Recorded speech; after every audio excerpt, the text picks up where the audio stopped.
Hello, I hope, and welcome to Leashing Bar Guests, which is actually here this time. So that's a step in the right direction. This is episode 7, session 7, yes, of our actual play campaign Echoes of Legend. And with me, as usual, are Chrono Magistrate, Druttercup, and Busky, Alia, whatever you feel like being called today. If you don't know who those people are, go back and watch the other 6 episodes. You'll find out. You'll be very Meanwhile, confused if with you haven't watched apologies, the previous episode. apologies for the delay on Sorry. on this episode. And also the delay on starting today's session. Let's leap straight into where we are, and we are in the Please don't say grasslands. leap. Pounce? Yeah. Oh yeah, let's pounce on this opportunity. So- Awesome. Let me just So glad I'm not on camera. share this. It's a public It's this thing. but wee we share business, it mate. anyway, so I'm the that one it getting will pop each of you jumps. onto this map. So this is my rather cool map that I put together using Gabriel Picard stuff. Ah, there we are. It is relatively flat. These are rolling hilly grasslands, see a but it's a cat. it's a relatively no. You don't see a cat. The cat is currently not visible on the map, but will be visible in a minute. Okay. So we have got up at the up here. We have got the entrance to the barrow, which this was the best. This ruined archway is the best I could find for a way to represent the entrance to the barrow. But It we've looks got a sort good, of a actually. hilly bit to represent the barrow. At the moment, the line of sight is turned off because I want to explain how I'm doing this with the line of sight. I've put in a whole bunch of areas that are set up as terrain in Fantasy Grounds, which means that they will block your sight until you get into them, and then they will stop blocking your sight, so you can look out of them, but you can't look in, essentially. And that's the closest I can come for representing areas of taller grass. So the whole thing is grasslands, but there are some areas where the grass is taller. So when I turn the line of sight back on, and if I just pick a character by way of demonstration and select, I will select Sharon. Now suddenly we can see an awful lot of black on the map for people on stream, because the areas of taller grass are blocking sight, and some of the bushes and trees are blocking sight as well. And if I just sort of move it around, you can see that the POV changes accordingly. And then I'll just put it back where she's supposed to be, which is about there. So if you move into one of these areas of tall grass, mysteriously you'll be able to see through the tall grass from the inside, which I don't really want it to be able to do. But unfortunately, this is the closest I could come to being reasonable, was that for those areas of tall grass, you will have to get inside them before you can see whether there is anything hidden in that tall grass. Next thing I'm going to do is I am going to check the visibility on the cat, which needs to be set to mask sensitive. And now it should be invisible to you at the moment because it's still in the tall grass. Checking that it is invisible to everybody, and it is. And I shall now reveal it as it leaps out of the grass, and hopefully now people can see it. So I just want to check. Nope. Why can you not see that? You can't see that. Yes, I because- can. Oh, you can. That's Oh, kitten. I mean, Oh, it okay. looks like a plush doll of a tiger, but It's does a a bit. tiger that's And been it's- to the and gym. it's- I'm not. And it's not supposed to be a tiger, but the tiger was the best I could find, again, in terms of the tokens. Right, I'm glad it is visible, because it zoomed out, it didn't look any different to me, whether you could see it or not. it's not So- like at the level that I'm zoomed out. It's a slightly more orangey patch of grass, but Yeah. It's reasonably well camouflaged. Not as well camouflaged as it should be, because it should be much the same colour as the grass for a plains cat. But it's reasonably well camouflaged. And the important part about this is, with all of these areas of tall grass, unless you can pin it down, it does have the capability of disappearing into the grass. And Fantasy Grounds should, at that point, make it invisible to you. If I put it back in the grass, we can test that. Hallucinating? And you shouldn't be able to see it anymore. Oh, I can. Can you? It's still there, fish. Yeah. Why is that not working? I don't know. It's there. Curses. Yeah, it is. It is there. You are absolutely correct. Curses. That's not working. Damn. I really wanted that to work. You'll have to use the combat tracker. Make it visible and invisible on there. I will have to. Yeah, I mean, yeah, I can make it visible and invisible manually, but not to different people.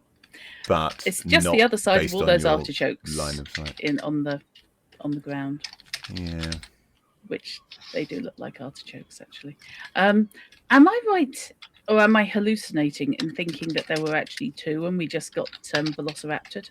Or is that just a nightmare I had? That's just a nightmare you had. We have no evidence to suggest that there are two. Yeah. Yeah. So, what I'm going to do is I'm going to move it out of its... It doesn't make any difference because you can see it anyway, but I'm going to move it out of its cover. Don't have it to has give a move of ideas. 6, so it's in cover, and it then moves horrible 6. Ideas So anyway. 1, 2, 3, 4, 5, 6. Puts Hello. it to about there as it comes racing out towards you. Bigger than us. It shouldn't be there. Let's put it there because then it's coming more towards you, which is what it's actually supposed to be doing. Hi. And I will have to just manually hide it when you. Wasn't it mid-leap at German? Yeah. So as described, yes, it was leaping out of the undergrowth towards you. Oh, good. Now, as it happens, the way I've drawn the map, because I didn't have the map when I did that description, the way I've drawn the map, it's actually a little further away. So, but that's okay because it means I don't have to worry about surprise and the fact that you're instantly being attacked. It's good. It comes charging out and is now going into a leap. From where it is now, it can leap at you. So that is where we are now. Is it's come charging out of the undergrowth and is now leaping in your direction. So I will go to the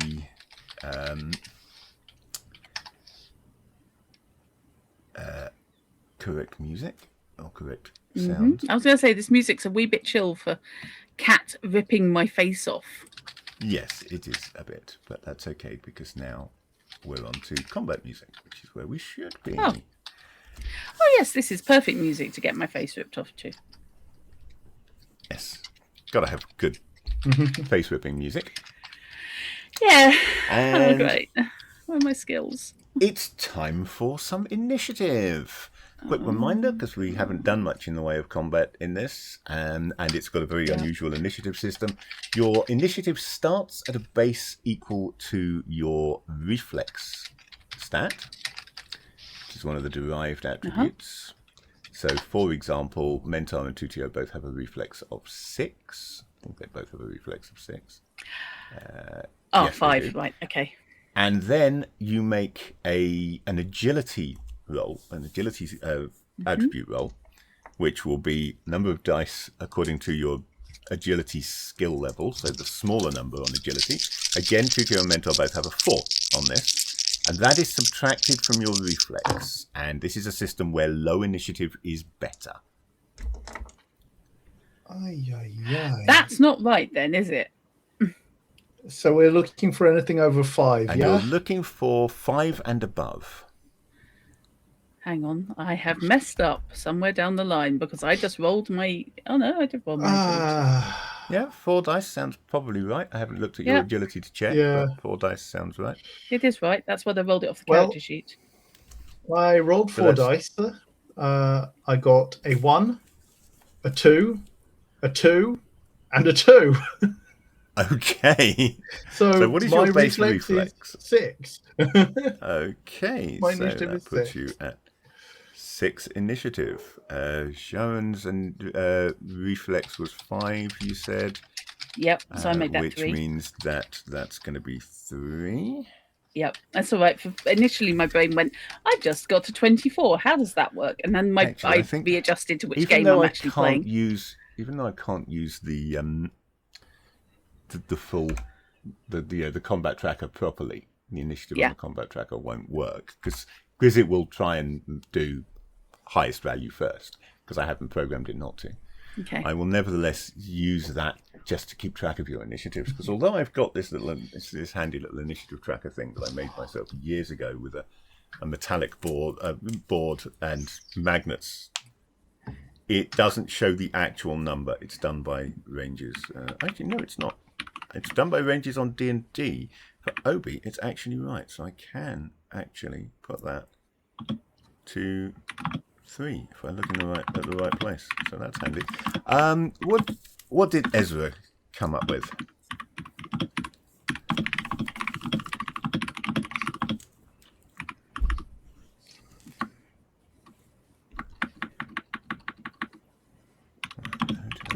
Let's see. I rolled mentor.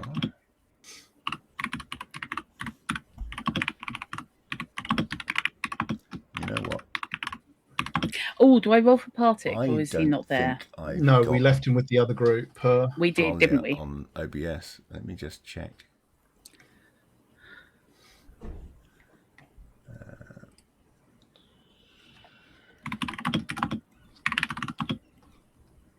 Nope, I forgot to put Alia's link through to OBS. Whoops, my mistake. Now the stream can hear you, and indeed I can hear you. So what was your initiative? Now that I can hear you again. So I got 4 successes on 4 dice because I got an explosion. So I'm down to 2. Okay, so 2, 4. Also, hello stream. Ezra. And I got 3 successes on Mentor, which is putting him down to. So I got 5 successes on Mentor on 4 dice. He did really well. So he's actually got an initiative of 1. He's and on it today. Quickly roll for. He is scared, however. So if he wants to approach the thing, he's got to make a determination save. Yeah. Okay, that's 3 successes and 2 explosions for Tutio as well. My dice are on fire. You don't want me to roll this well when I get to the beast. Glad I rolled these 2 first. So only 3. I want my real dice. He's on 3.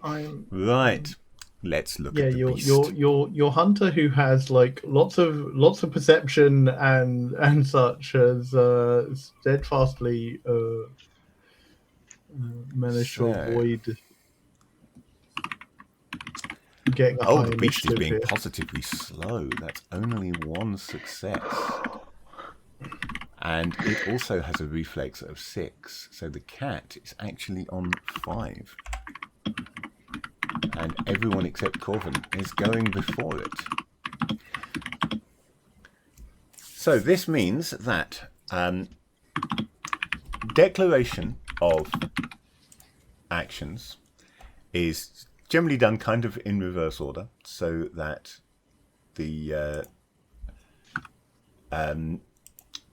people who have got a better initiative get to see what other people are doing and react to it because they've got a faster reaction time. Now, in the rulebook, I kind of neglected to actually specify that rule.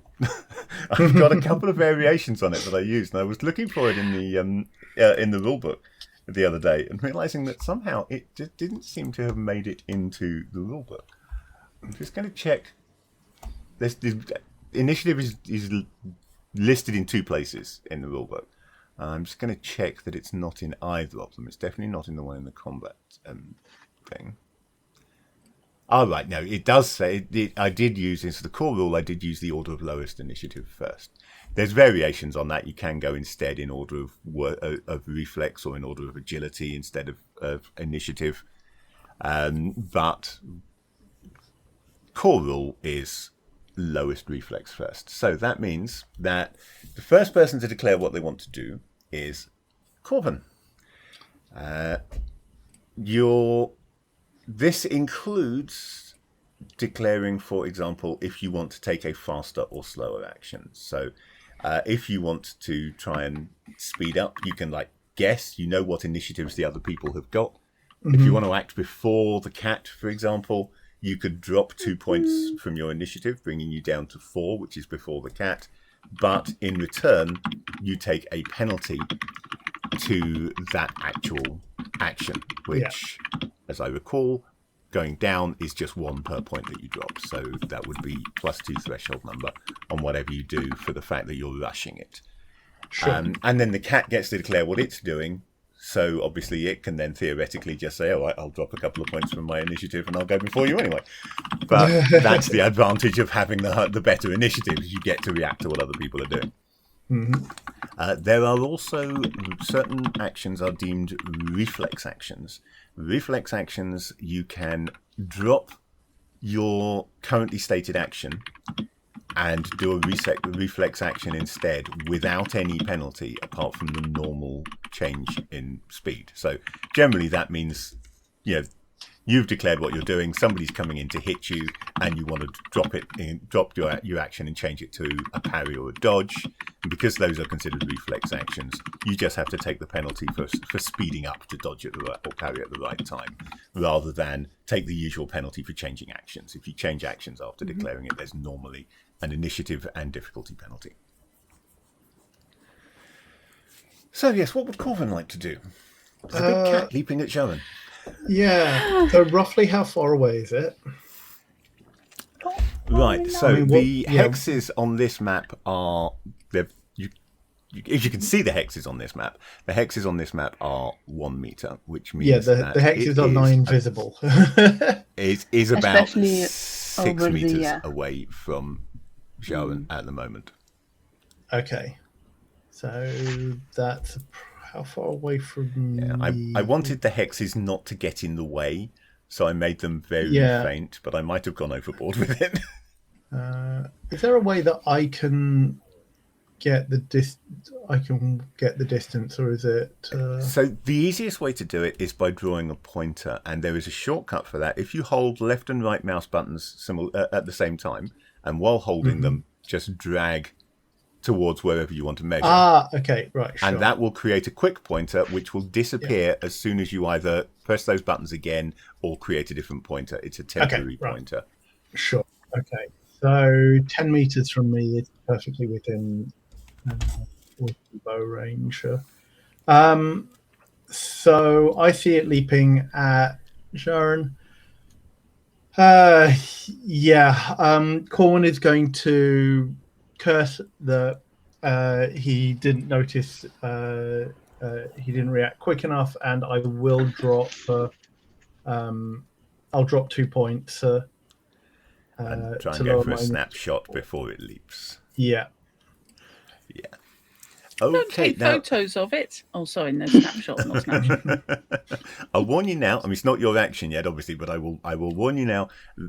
That's going to be a tricky one because you're not aiming, which is +2 to the threshold number, and speeding it up is also +2 to the threshold number. You could actually just drop 1 point and shoot as it leaps. Oh yeah, if I can, a slightly easier shot. If I can do that, and just be at the same time. The difference between those is, if I'm mean, I can then impose a penalty for its movement because it's already acting and moving. Whereas if you shoot before it, then it's not yet moving, so there wouldn't be a penalty. But I'm not going to do that for today. So I would say drop it by 1 point to put you down to a 5 the same time as it, and shoot as it leaps. Yeah. So that will only be +3 to the threshold number. Okay. Oh, so all shots have to be aimed, or they take a penalty. The standard rule is that if you aim, which is just one action to aim, then you shoot at normal values. If you take a snapshot by not aiming, that is a +2 to the threshold number. This is a 10-second combat round, and you can act 5 times in each combat round. So essentially, this is a what would normally be a combat round in another game is that 2-second turn. So aiming and shooting in 2 seconds, I consider that to be a snapshot and therefore suffer that lack of aiming penalty. And if you're like me, playing any first-person shooter, then that aim penalty actually runs up to anything up to about 16 seconds. 2 seconds is not... The cat declares its initiative next, and it is going to do as I indicated it was going to do. It's not paying any attention to anyone except its target. No, I didn't think so. It's not trying to avoid your shot. It is just leaping at Joan, and it's doing so on 5. Oh, because it's not in the combat tracker. Well, it is, but you can't see it. Okay, that's fine. I was just curious make as it to the visible initiative. in the combat tracker so that you can see its initiative. So it is going after me. Okay. It is going after you, me. And it is going after you. Yeah, absolutely right. Okay. So next up are you and Tutio. Shall I say heroes declare last? And Tutio. Cheers. Which of these is Tutio? That one, right. So Tutio, from where he is, honestly, he can't actually see the cat at the moment. There's a big bush in the way. But that bush I didn't give line of sight blocking to, except right in the middle. Oh, I just didn't give line of sight blocking to that. That's weird. It should have line of sight blocking. Ah, okay. Right. But it's not. That is very strange indeed. Yeah, because I'm guessing if it's got any height, then I shouldn't be able to see beyond it either. Yeah, weirdly, if I click on the terrain, its line of sight suddenly reactivates. I wonder if that was the problem over there. No, because that's blocking line of sight. Weird. I think Tutio was actually just there, wasn't he? So he's seen it come out, but from your point of view, if it doesn't move, you can see it from where you are, because only the center of it is blocking. Otherwise, you're looking through branches a little bit, but you can see it from where you are. Tutio can't see it, but did see it come running out and knows it's behind there. He does not have a bow.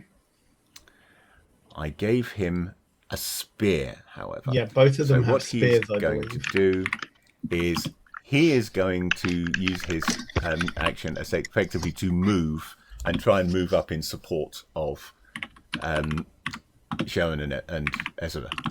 So, what is Sharon going to do? Well, By no drut, something flash. Well, what exactly is this big overgrowth of bushes type thing behind me? Are they trees or are they shrubs? They are more sort of shrubs. Yeah. So in How the centre, the bit that's blocking your line of sight, that's dense enough that you can hide in it, and the area around the outside is not. Right. Okay.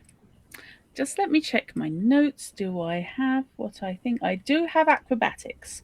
I would like to confuse the cat by flick-flacking back. Have you got a laser pointer? Into... That usually works. Tempting though it is. No, I have decided what that gem on her hat is, but that's a future use of when she actually gets the hat. Okay. I would like to flick-flack back into the undergrowth, the thickest undergrowth, aiming to come in basically there. I could jump, but I don't think that would do the job. I want limbs going in circles, which will confuse the animal. Okay. And also, honestly, because you beat its initiative, you're moving before it does, and it can't leap far enough. So, provided that you move, you can avoid it by the simple expedient of not being there. You don't even need to make a dodge roll or anything. Yeah. This is essentially what Obsession terms a duck.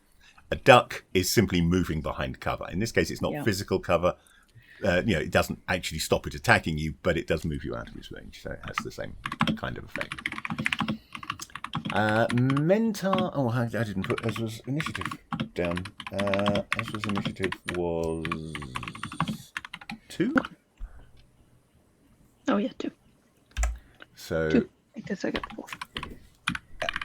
Ezra, what would you like to do? Again, Ezra? you have the advantage of knowing what some of your companions are doing because you're reacting quicker than them. So you can take into account what you see Sharon clearly starting to do, and act accordingly. So Ezra is basically gonna do the same as Sharon, but in the opposite direction, heading towards this one. Damn it! Sorry, I'm back on ping.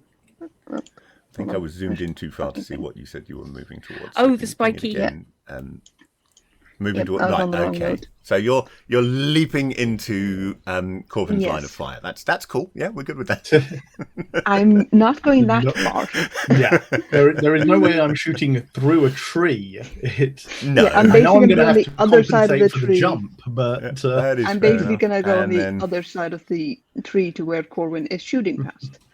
Mentar is and going I to basically- completely waste his awesome initiative roll because there's really not much he can do except the same as Tutio and move in to try and back up Sharon.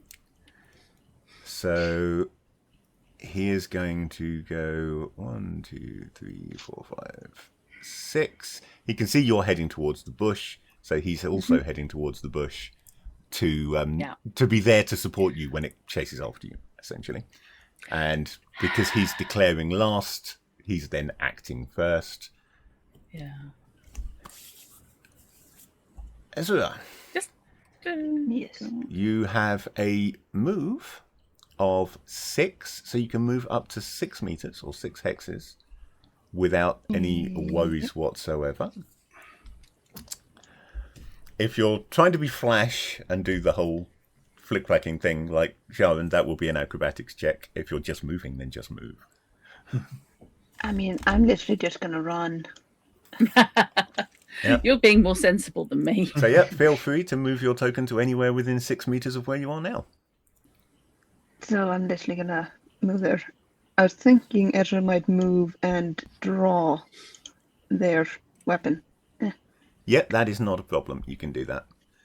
So that would count as a dual action. A dual action in Obsession adds 2 to the threshold number of both actions. However, neither of those actions require you to make a roll. So if the circumstances had required you to roll for it, then that would have added 2.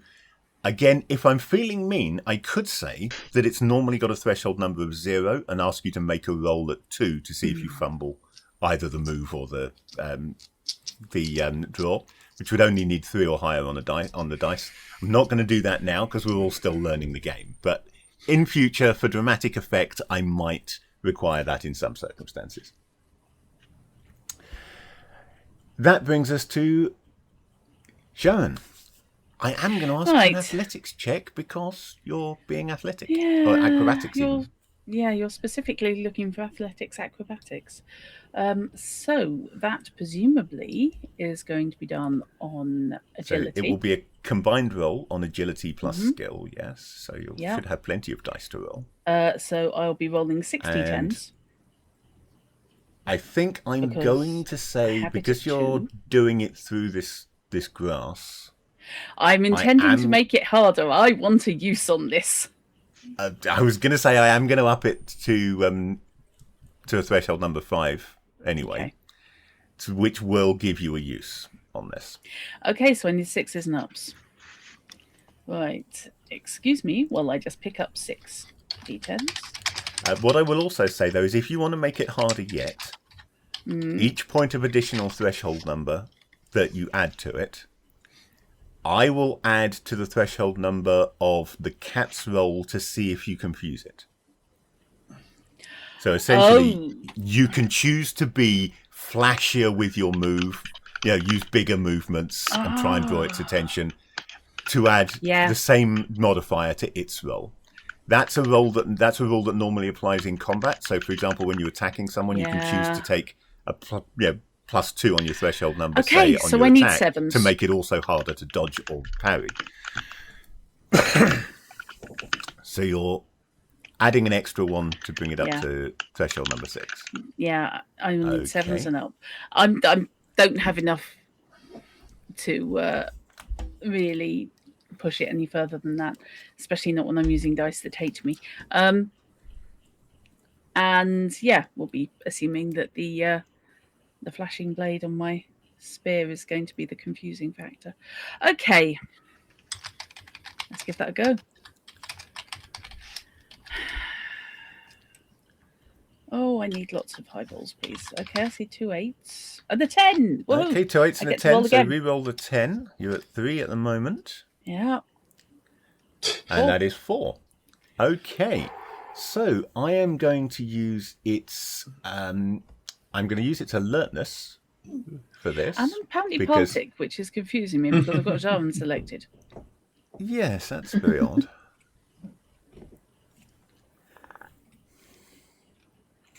Ignore this. Just one test. No, still saying it's Yeah, Baltic. that's still coming up as Baltic. Trust me, I have Jarvan selected. I've even got her token selected. I am confused. Yeah, so am I. That's being very odd. His character sheet's closed and everything. Yeah. So it's rolling 2 dice for its alertness. Mm-hmm. And I'm going to roll... It's getting another 2 dice for its awareness, because it's basically trying to track what you're doing. But I'm using alertness rather than observation in this instance, because although it is focused on you, it's not expecting this movement. It's not watching you for this movement. It's watching you because it wants to know where it's going to sink its claws and teeth. What kind of an idiot would do this? So this is alertness rather than observation. It's got 4 dice from that. Honestly, its discriminatory smell is not going to help it in this instance. However, its keen senses are. So rather than you're adding 1 to its difficulty for the flashy maneuver, but it's then subtracting 1 for the fact that it has keen senses. So it's back to the usual 4. Yeah. But it's only rolling 4 dice, and you got 3 hits. So the chances of it beating you are pretty slim. Even if I do roll a 10 there, because that's still got a maximum of 3. The best it can do is even you. And it failed to equal you. So it got 2. So what I'm going to do is I'm going to treat that as giving it a point of surprise. So for its next action, its initiative will be raised by 1. While it reorientates and figures out where it's going.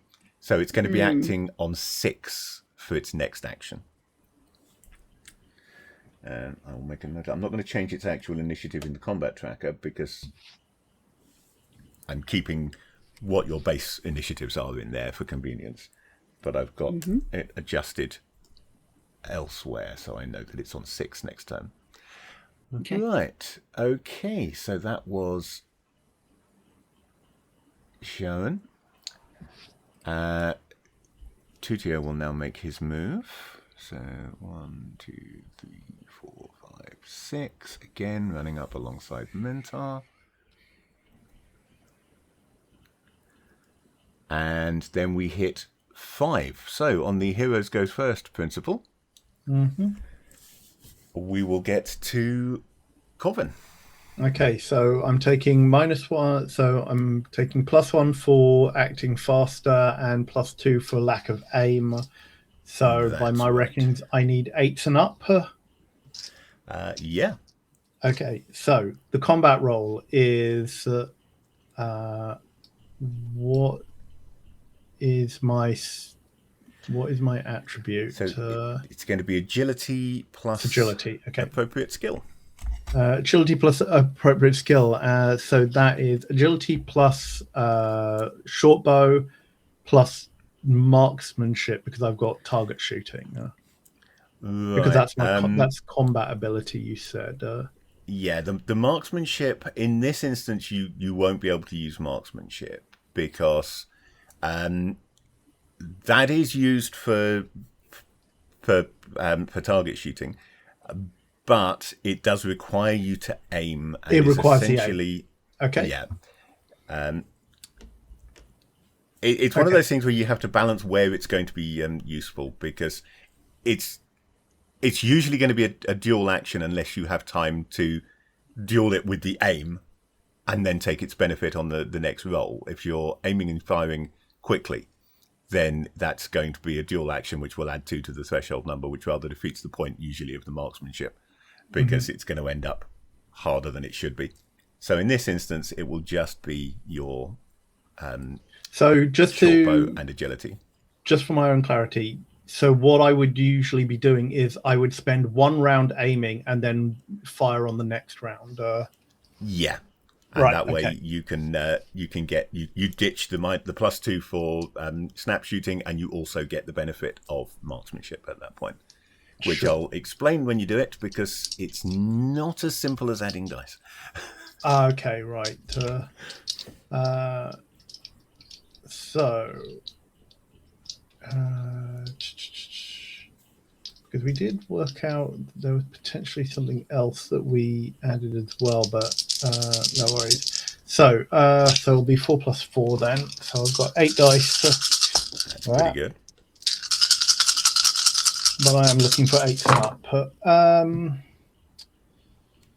1, 2, 3, and an explosion is a 7. So 3, yeah. Okay. Well, it's not trying to get out of your way, so 3 is going to be a hit. Do I assume that you were going for the nice, simple torso shot? Yeah, this was a snapshot. Yep. I was not aiming for anything other than it. Yeah. Okay, so roll me a d10, and we'll work out where you have hit. 4. 4 is okay. That, as rolled, is actually hitting it in the head. Ah. So, if you're happy with hitting it in the head, you can use the other 2 successes to increase your damage. If you'd rather hit it in the torso, then you could spend one of those successes to adjust that up to the torso. This is where target shooting would come in normally, because what you'd do is you'd make a separate target shooting roll, and then those successes could be used to adjust the target location, the hit location that you've rolled. Right. And meaning that you wouldn't need to waste any of your potential damage successes on adjusting your hit location. In this instance, you don't really need to, because you hit it in the head. Yeah, I'm fine to hit it in the head. Okay, so hopefully you have the damage number down for your yes. Down for your bow. So my delivered damage is 10 + 2. Okay, so what that means is you've got a base damage of 10, and each of the 2 extra successes will add 2. Okay. Bringing you up to a grand total of 14 points to its head. So if I take a quick look at its soaking, I can see that is because it's pretty tough, that is delivering a flesh wound to the head. Yeah. So let me make a note of that on its character sheet.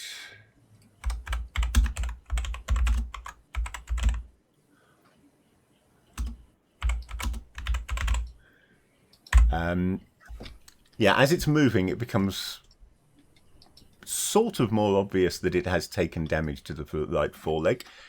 Joan specifically looked for that at the end of the last session and noted that, yes, it had taken damage to its right foreleg. You can tell more because as it's moving, it's kind of spraying a bit of blood around rather than because it's limping or anything. It doesn't appear to be hampering it. It looks bad enough wound that it should do, but it does not appear to be hampering it at the moment. And can I check? I take a skill use on short bows there. And yes, you will indeed get a use on short bows because you've done something at higher than the base difficulty. Sure.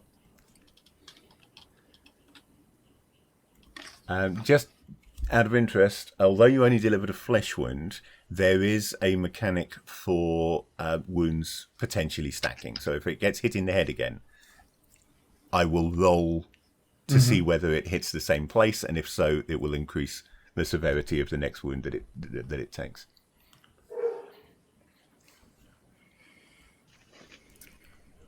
And then the cat. Actually, Sharon shouldn't be there anymore. You moved. You made the roll, but you didn't actually move yourself. But Sorry. Sorry. I can't. So- Oh, yes, I can. So, you can move. how far back am up. I allowed to go? You can move up to 6 meters because that is your movement score.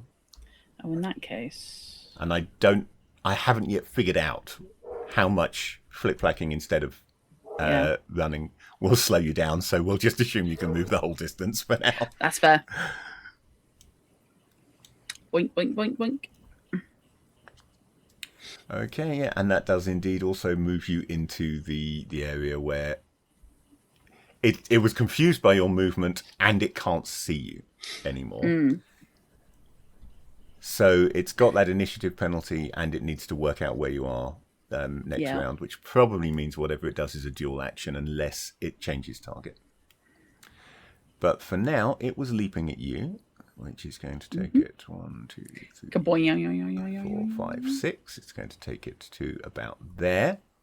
And you're not there anymore. So that is one irritated Moggy. Please survive more than one round so far. Okay, so that is our first action in this combat, our first turn in this combat round. So, moving on to turn 2, and again, same initiative order for the rest of the round. So, once again, Corvin will be declaring first.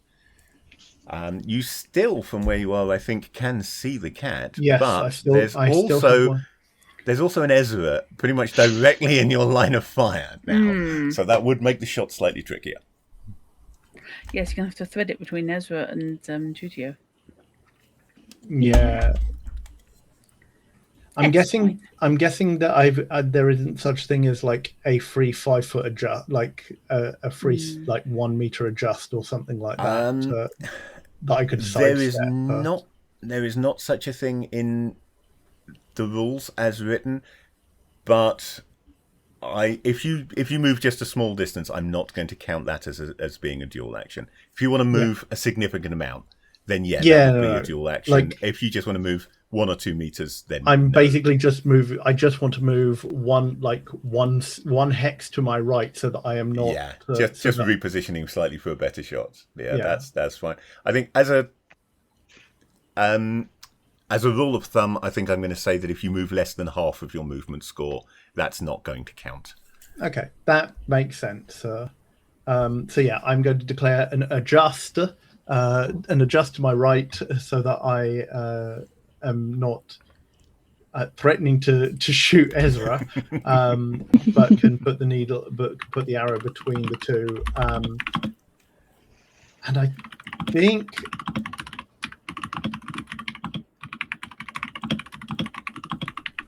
think I'm going to do the same thing. Actually,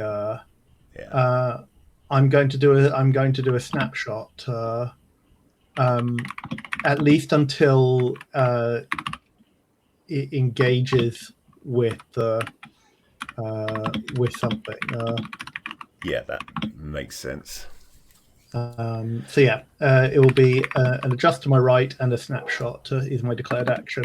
So presumably the same level of difficulty as. So again, at 5, and it'll be the same difficulty as last time. Yeah. The cat.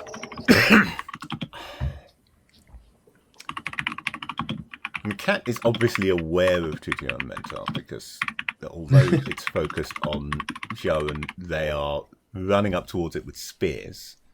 So I think what I'm going to do is, I'm not going to count this as an action, but I'm going to give the cat a determination saving throw, to see whether it stays focused on the target that it was going for. So if it rolls 51 or less, it will be diving into the bush looking for Sharon.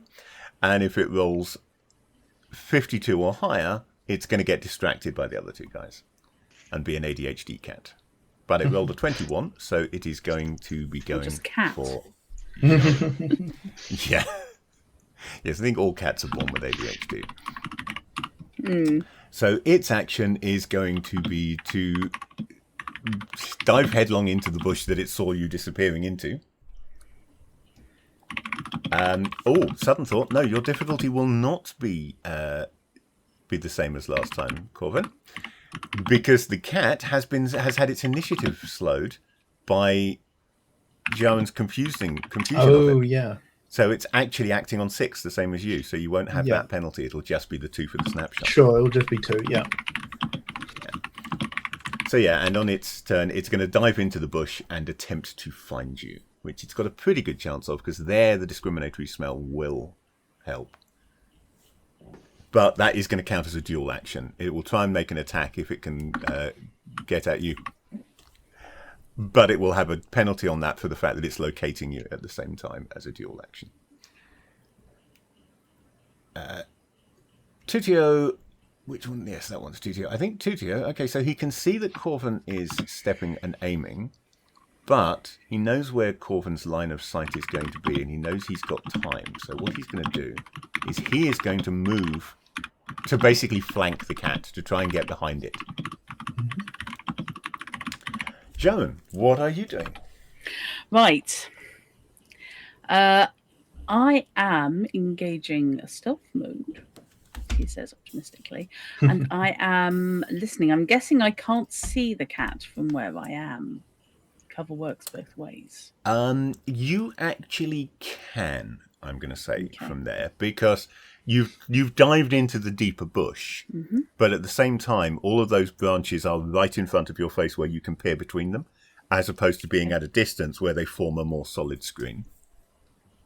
Right. Okay. In that case, I would very much like to quietly set the butt of my cut down spear, which has not been cut down that far. I think it's still like 4 or 5 feet long. On the ground, so that if cat jumps at me again, it will encounter spear first. Yeah. Okay. So I have got, and you may be doing this partly because you've remembered that, I have got rules for things like jumping and charging attacks and the damage bonus that comes from doing that. I will apply its charging damage bonus to itself if you successfully hit it with your spear under these circumstances, because you've got it set against that charge. So that will be essentially, there'll be a bonus based on the average of its speed and mass and size score. In fact, not mass, because mass is far too complicated. Size is less accurate, but it's easier to use. Okay. Ezra, what's Ez going to do? Ez. Oh. So Corwin is basically heading over here to shoot between them. Correct. Ez is basically going to move back around the tree. Hold on.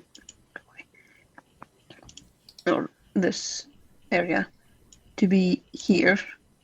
So that A, definitely out of the way of Corwin's shot, and B, can run at the beastie if the beastie decides to be anywhere in this sort of area at the end of things. If the beastie's over here, Ezra can charge it. I do obviously have rules for readied actions. And Ezra's not readying that action because it doesn't know where the beastie's going to end up. Oh, but it's basically in position to do that. If you want to, next round. I will use the same rule of thumb that I did for Corvin, which is if your movement is less than half of your move, I'll let you ready an action as well. So sort of like just shifting position and then getting ready to go for it if it moves into a position that you consider to be valid. And if it doesn't, then fine, you've just done the movement. True. But Yeah. but I will let you do an interrupt if you want to, based on that. Yeah, I think I will basically. The plan is literally just move here, which is 2 according to this. It's only going to be 2 meters, so that would still leave you with another 4 meters in your case. Yeah. So you could charge it if it's within 4 meters. I won't move you just yet because we're still on declaration, but that makes sense. If Beastie basically is here and is not finding Sharon, then Ezra is going to charge and try and get at least a good hit on it. Yeah, I mean, its declared action at the moment is, it looks like what it's doing is it's going to leap into the bush, but if it could still change its action. As I say, if it takes a reflexive action, then it won't suffer a penalty.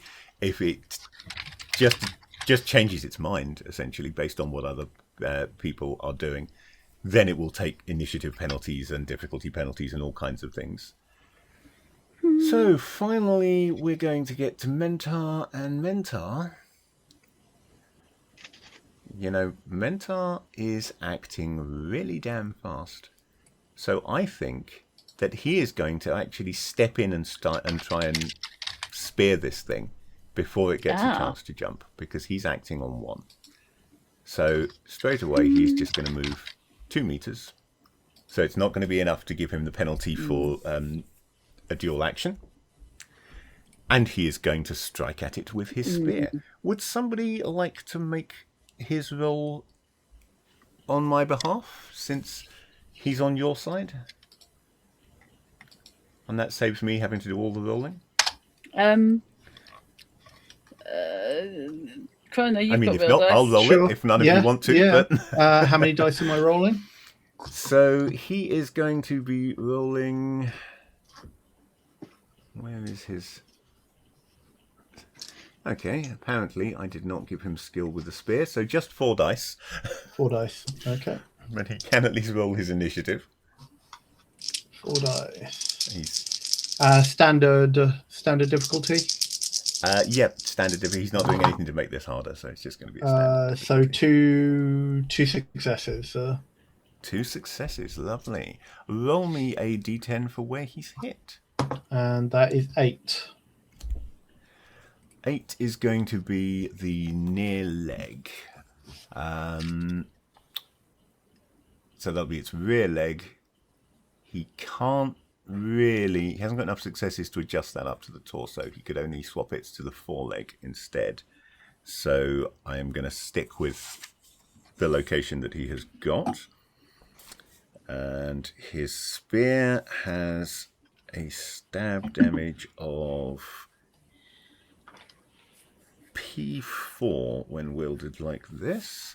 So that means he is going to have a 9 base damage. 9 base damage gives him a damage increment of 2, so he's up to 13. That's going to be another flesh wound, this time to its right foreleg. Oh, again. So there is a chance of Wound stack. this exaggerating the wound that he's already got. So what I'm going to do is I'm just going to roll the d10, and it did not come up as the same as the wound that he's got. So this is going to be a separate one.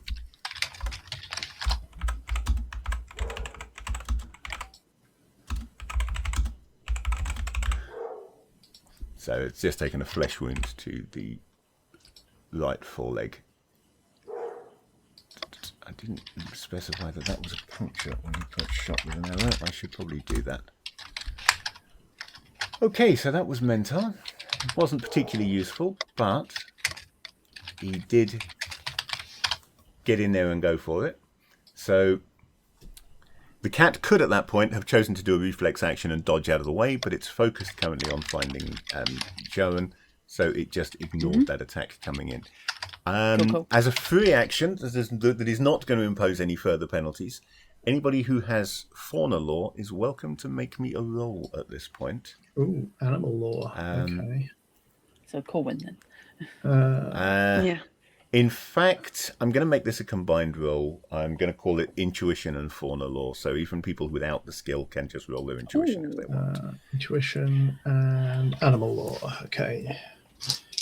3, 2. Watch how Druck gets more successes than I do.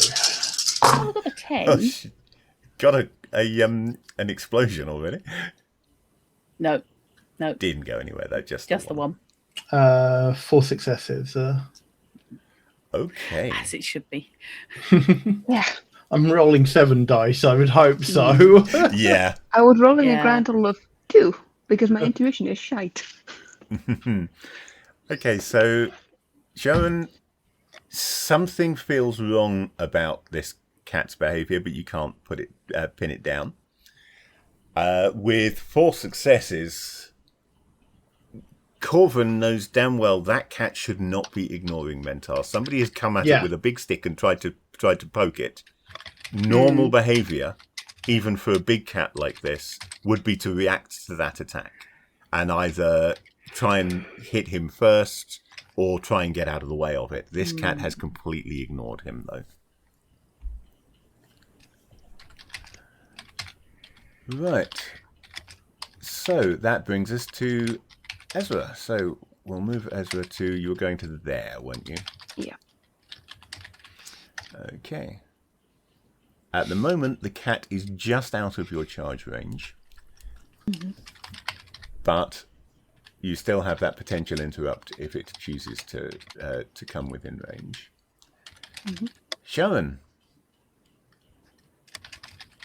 you have your spear set. So yeah, if the cat does leap at you, which at the moment it looks like it's going to do because it's not being distracted by Mentar. Let me just check. I'm looking at the wrong side of my cheat sheet. It really is dedicated to me, isn't it? It is 3 points worse than you on initiative,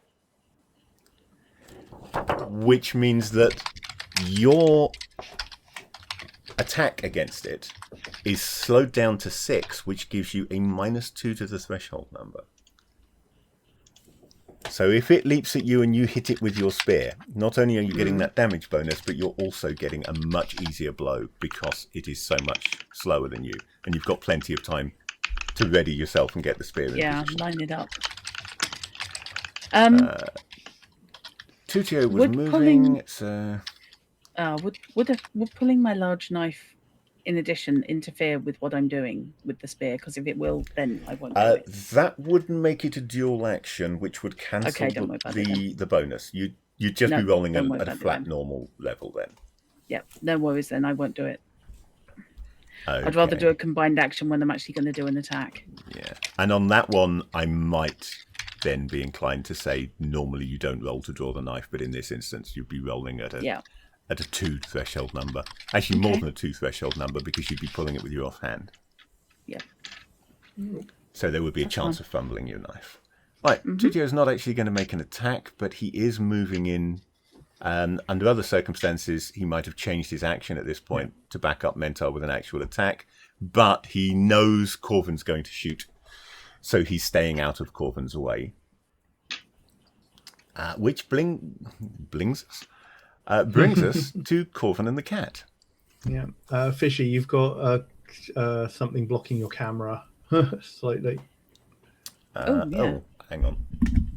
You're done. I know what's happened there. When I grabbed your cover. The cheat sheet, I knocked the camera cover. Yeah, that was it. Whoops. Okay, so it's another snapshot, but only at a -2 this time. The -2. Cool. Yeah. So let's just move you into position because you were doing a sidestep before taking the shot. All right. Let's hope this is slightly better. Not a huge amount. That is 3 successes again. Okay. So that's going to be much the same as last time. Roll me a d10 for the hit location. Location is 8. 8 is going to be its near leg. So that's going to be the front right again. So the wounded leg. Okay, You that's could, good. That's good. The only thing you've got enough successes for to adjust it would be moving it to the torso, rear right leg, which is currently fresh. So no. I'm happy targeting the wounded weak point. Yeah, good plan. The way adjusting the hit location works is one success lets you shift it by 1 on the chart, so to a 7. If you then want to shift it any further, it's cumulative, so it takes another 2 successes to move it up to the 6 on the chart, which would be a torso shot. And that's where marksmanship really comes in, because that gives you extra successes that can only be used to adjust that hit location and lets you hit where you want it to be. Mm-hmm. So in this case, that is going to be another given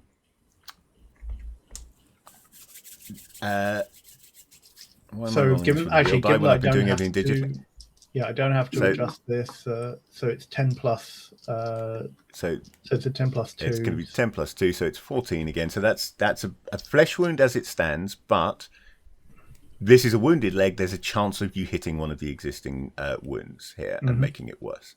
So this D10 is being rolled against the significant wound. If this rolls a 1, essentially, you're hitting that wound. And you're not. And, oops, I just moved the map by mistake, because I foolishly tried to pick up the die, despite the fact that I know it resets its location. Now, flesh wounds are a little bit awkward, because they don't have a penalty. So normally it's if you roll the penalty or less, it hits that wound. So what I'm going to do is I'm going to treat this, rather than ignoring the fact that it's got a flesh wound, I'm going to say that if this rolls a 1, there's going to be a 50-50 chance of it exacerbating that existing wound. Mm-hmm. Alas, it did not. So it's just taken a 3rd wound to that leg. Sure. But none of them are hugely significant at the moment.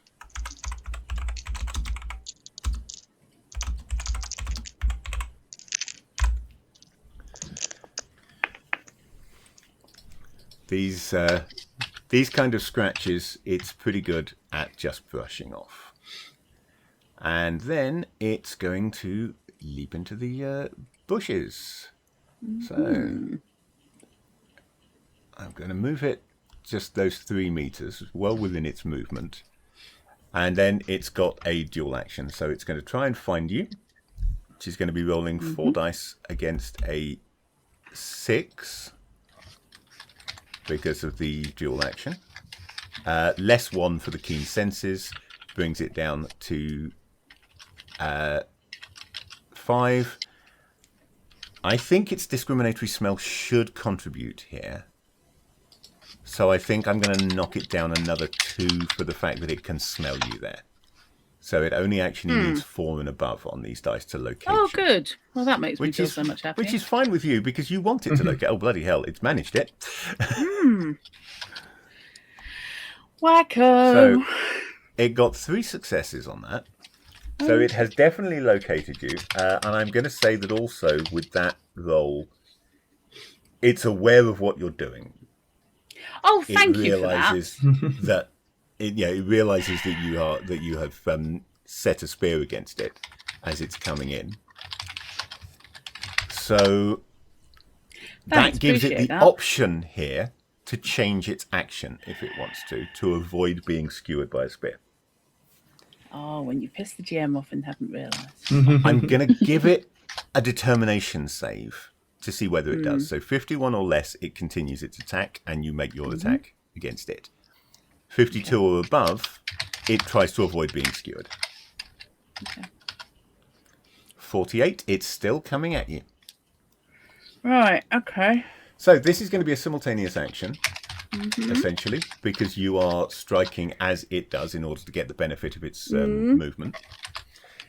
So I'll let you roll yours first, and then I will roll for its attack. But the effect of your attack won't make any difference. So if it's got a penalty on its attack for wounds, that won't affect it in this instance because you because you're striking at the same time as it. Okay, so it's that plus. Is it going to be agility or strength? Because I think it's agility. Getting the It's angle right. basically to actually hit things is always on agility, because it's all about placing it. Strength is already factored in on your power, which determines the damage that you do. Yeah. In some instances, I might go for a strength roll if you're, say, hefting something that you can barely lift at somebody. That might be more about your ability to lift it than your ability to aim it carefully. But unless I say otherwise, it's always going to pretty much be agility. Yeah, I've basically got the hook braced against my foot, and the and you I've got don't a hook have knife a on the back pole of arm it. skill. No, so this I is am basically going to be straight agility for this one. Yeah, I was hoping I could use it using the half-did weapons one-handed, but Well, I mean, that was what you shortened it for, but this particular attack is not a half-did weapon attack. However, don't forget you've got a -2 to the threshold number for the fact that you have got plenty of time to set this up. Yeah, and as I said, I've got the hook knife braced against the side of my foot, basically, because it's got a hook on the end of it. I've attached, so it's all braced and solid. So you've got the spear tip on one end, and you've got the hook knife on the other end to make it a more useful weapon. For you. Right. So straight agility, yay! So I need 5, don't I? You only need 3 and above. Okay, because you've got a -2 threshold number for reducing your initiative by 3 points. If you've got a really good initiative roll compared to your opponent, then you can get a really easy attack in this system. Speed is extremely useful. That's not enough dice. I'm not happy about this. Okay. Oh, shit. 2. Well, that's 3 successes.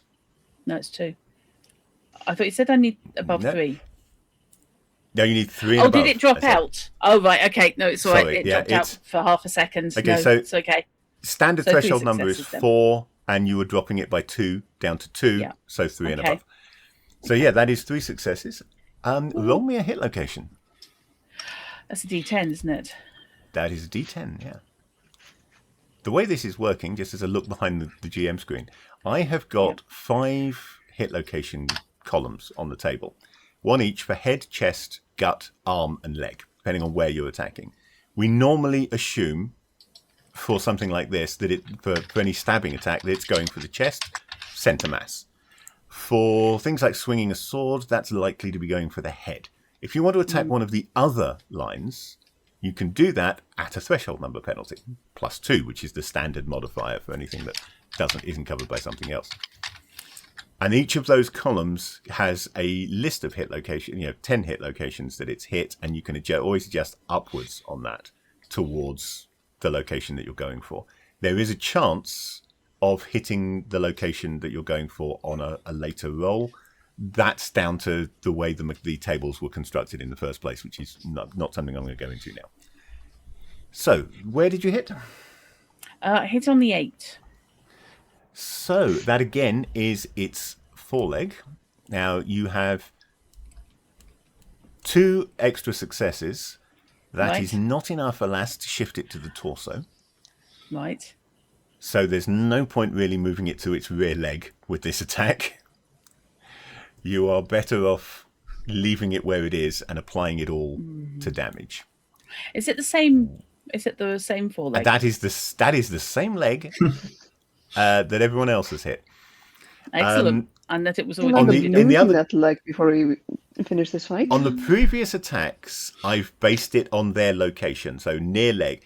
The table doesn't say right and left. The table says near leg and far leg, or near arm and far arm.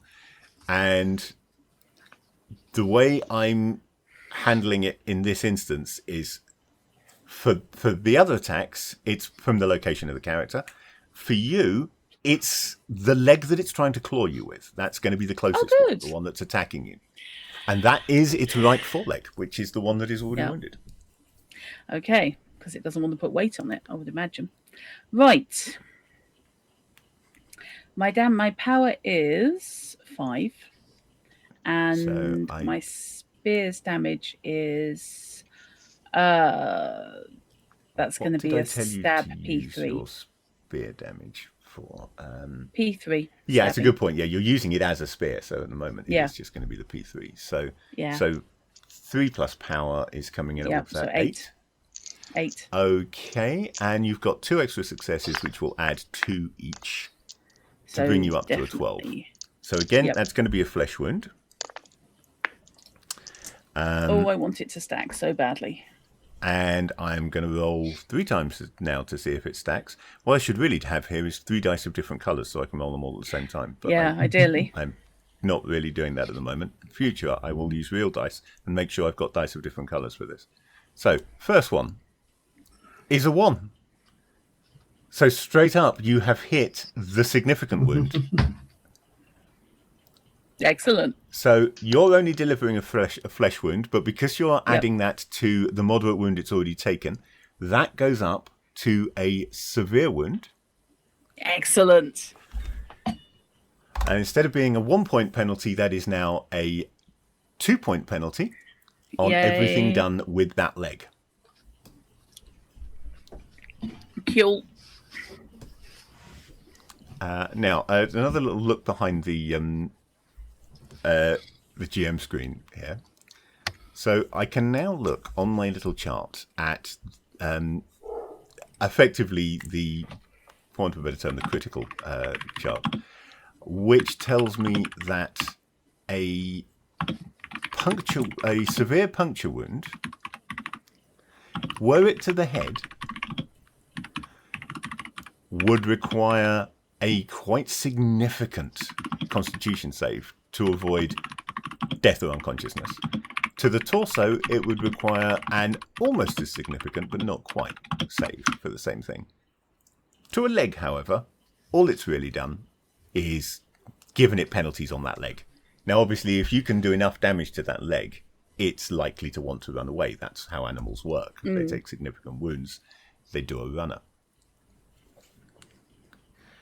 And now it's go. So I'm ignoring the wound for the moment. So instead of it being adding 2 to its threshold number, it's only adding 1 to its threshold number for the damage to that leg. Plus 2 for the dual action that it is taking, because it had to locate you first.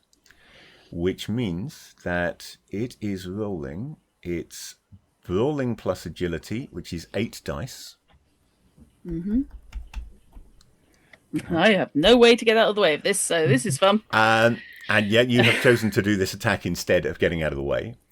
Yeah. But it has got a threshold number of 7, so only 8s, 9s, and 10s are going to count on this. Yeah, but the dice hate us. 1, 3, oh shit. That's 3, Oof. with 2 of them 3. exploding. Yeah, I told you the dice hate us. Yeah. And one of those did count, so 4 successes. Okay, so I'll be playing Parsec so- then in future sessions. I will be rolling its hit location against you now. Yeah.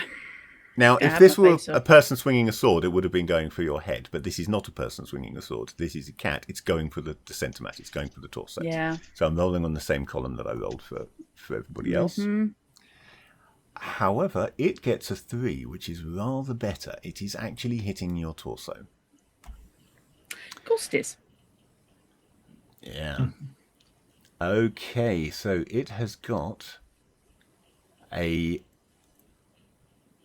claw damage of 9 plus 2, and it is adding,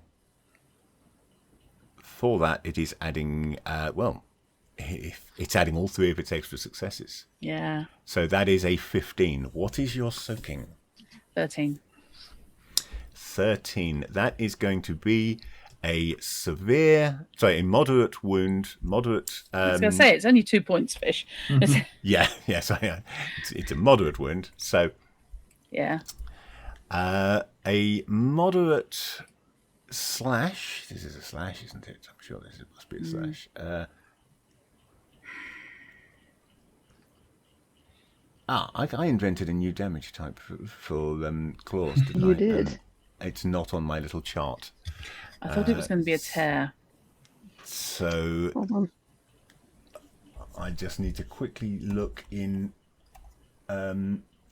keep where I have got a note of what this new damage type is. Keep telling yourself it's a playtest job. Need Keep my telling yourself it's a advanced playtest. combat issues. Here we There's go. no need to get attached to these characters. Where did I write this down? Please tell me I wrote this down. You know what? I didn't write this down, so for the moment, it's just going to be a slash.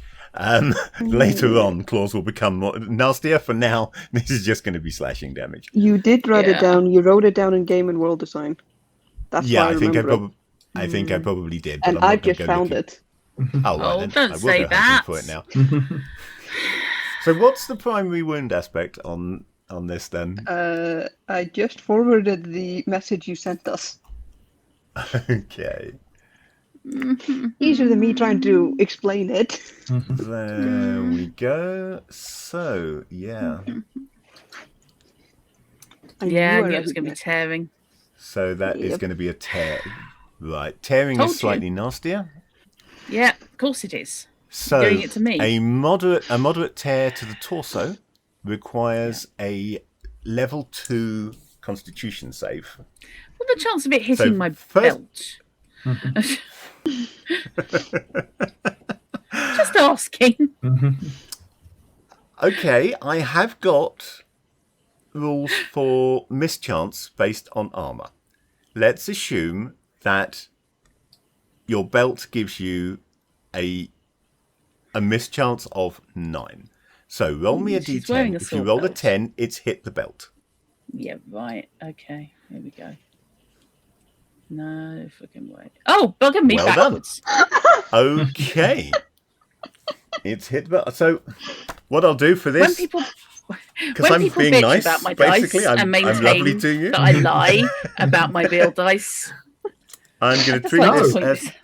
I would never do that because I know your dice do well. So, describe your belt to me. Is this going to be It's a sword leather belt. or... It is a leather Yeah, sword so, belt. so leather. It's, In that case, yeah. it's going to add 6 to your soaking, essentially. The penetration... It only has a penetration value of 6, which means this is doing enough damage that it will penetrate the belt. If it didn't penetrate, it would change the damage type to basically bruising rather than tearing. However, it's going to go straight through your belt, so it has cut your sword belt in half, essentially. Okay, that's fine. But your soaking Frankly, I'll is now live. high enough that it is only a flesh wound.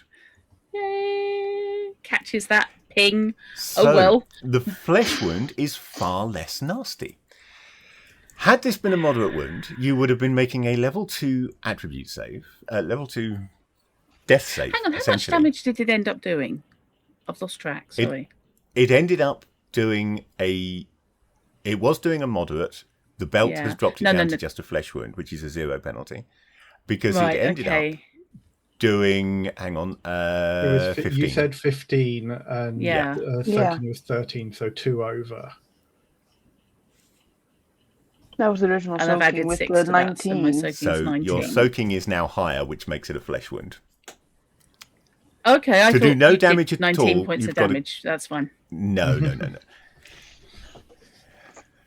No, damage is not that simple in Obsession. No, I couldn't remember the actual total damage number total, not it what was, wound it was you did. 15. It was 15, so you're okay. So yeah, just Right. to say, if this had been the moderate wound that it originally started out at, you'd have been rolling Right. a saving throw against 150% of your constitution. Oh, good. And if you failed, it would kill you, or at least you would be dying. Oh, good. If you made that roll, you'd have to make a second roll at flat constitution to avoid being Passed out. incapacitated, basically unconscious. Oh, right. Okay. Neither of those is the case with a mere flesh wound. A flesh tear wound to the torso does require a level 1 save, but only a consciousness save. It doesn't have a death save chance as a flesh wound. So you're rolling against twice your constitution, remembering 96 and above is always a failure. So even if twice your constitution is over 100, you'd still fail on a 96 or above. And it's percentile. And it's percentiles, because this is a saving Okay. throw. So what is your constitution? 76. Ah, So yeah, 96 and above, then you can only fail this on a 96 or above. Right. Weirdly, it doesn't have percentile as an option. I don't think I set it up to roll the percentile, the saving throw. No, I think I only, when I was I need to go back and add more functionality to the obsession. Well, I'll just take it as character it sheet, as it but- appears then, okay? Yeah, And what my I want dice to have do gone back is, to my other. because the Constitution previous- saves are the most common thing because of confused. damage, I want to put in Yeah. a roll for each of the save levels. So you can just click on that and it will, do the maths and make the roll makes for you. sense. But I haven't actually programmed that in yet. 13. Okay, so that's not 96 and above. So you are absolutely fine, apart from. Oh, it the is fact- actually rolling a d100. Yeah. Yeah. Okay. Yeah, no worries. Although Fantasy Ground does D100s a bit weird, but I mean, it showed it as It's 2d10, but it still produces the same result. Yeah, it's I just picked up that the d100 dice. yeah, it doesn't assess them the way a human being does. Okay. It takes tens dice plus units dice, which means that it doesn't actually give you the result you expect it to. If you roll exactly on a 10, it's 10 out from where you would expect it to be as a human interprets it. But since it does it consistently, it doesn't matter because it still gives you the result fairly. So yeah, you have taken a flesh wound to your torso. So make a note of that. I have. It is only a flesh wound, so it does not have a penalty at the moment, Okay. which is a good Do I thing. need to note down the wound type? Yeah, make a note of tear. I for- did. for the I just moment. wanted to check. I needed to include it. Because I can't remember what I decided to name that damage type, because I've abbreviated it to MI, but I don't know what I've abbreviated. Or possibly Myocardial ML. infarction? Maul. It was mauling. That's what the ML. That's what it's ML, which is maul damage, Ah, because right, you're being okay. mauled by it effectively, rather than just neatly cut. So maul damage is the better way to note it, because if it gets boosted to a higher damage type, and you take the subsequent secondary effects from it, which only comes into effect when you're healing, not during the actual combat. Okay. Then you know all of them because we know that it's using the maul type. Okay. So, for example, the cat, which now has a severe puncture wound to its foreleg, for purposes of its healing, that stab wound is going to be severe puncture, moderate tearing, and moderate bruising. And then a flesh wound fracture, which doesn't count. So, because the tearing heals more slowly than the puncture wound, in theory, that will become the primary wound type at some point during its healing, if it lives long enough to heal. Right. It's complicated, I know, but I was trying to make realistic wounds, essentially. Yeah. Okay, so that was the cat and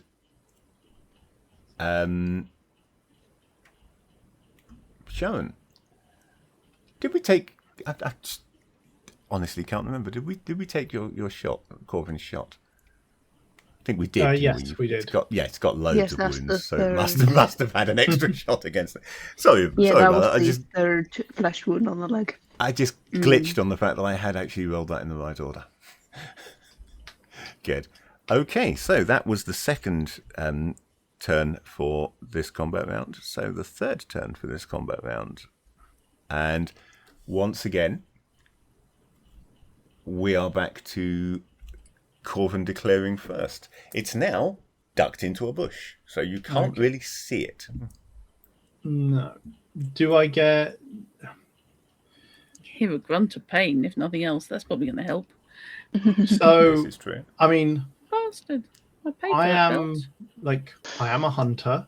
I know about tracking animals through undergrowth and foliage and such. If I do my adjust and then aim, use this to aim. Hmm. What sort of what? I mean, I guess the penalties will be on the shot, not on the aim action. Yeah, the problem with that is that you can only aim at the bush, not at the cat, because you can't see the cat at the moment. No, I mean, okay, so I would. I mean, the bush is moving, like Yeah. so. It's relatively, and I know how large it is. So if I'm not, as long as I'm not taking a called shot at a particular thing, I just need to. I just need to. I know roughly where it is because I know roughly how large it is. Yeah. I also have locate prey as a as a thing. I know that's under hunting, but it's a case of It's. you know. I mean, once it's in a bush, I you think- are effectively hunting it. Yeah.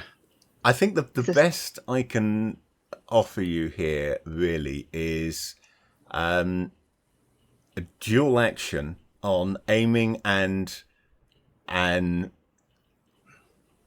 suitable perception type check Yeah. to identify its location.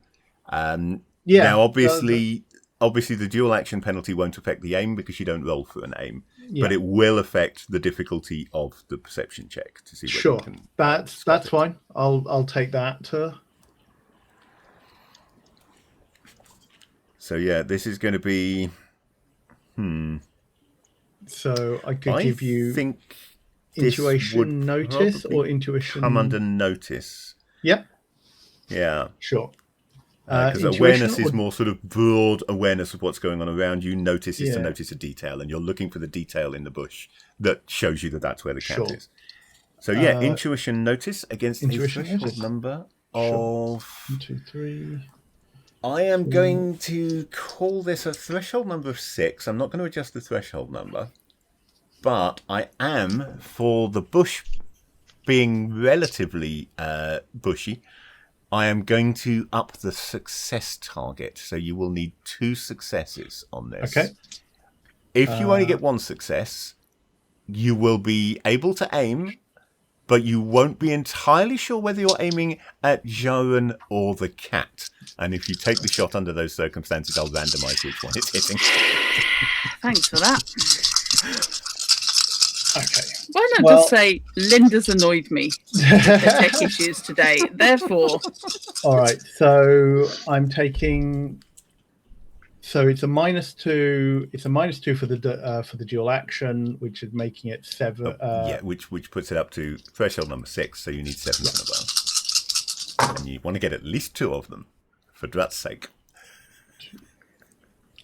at least.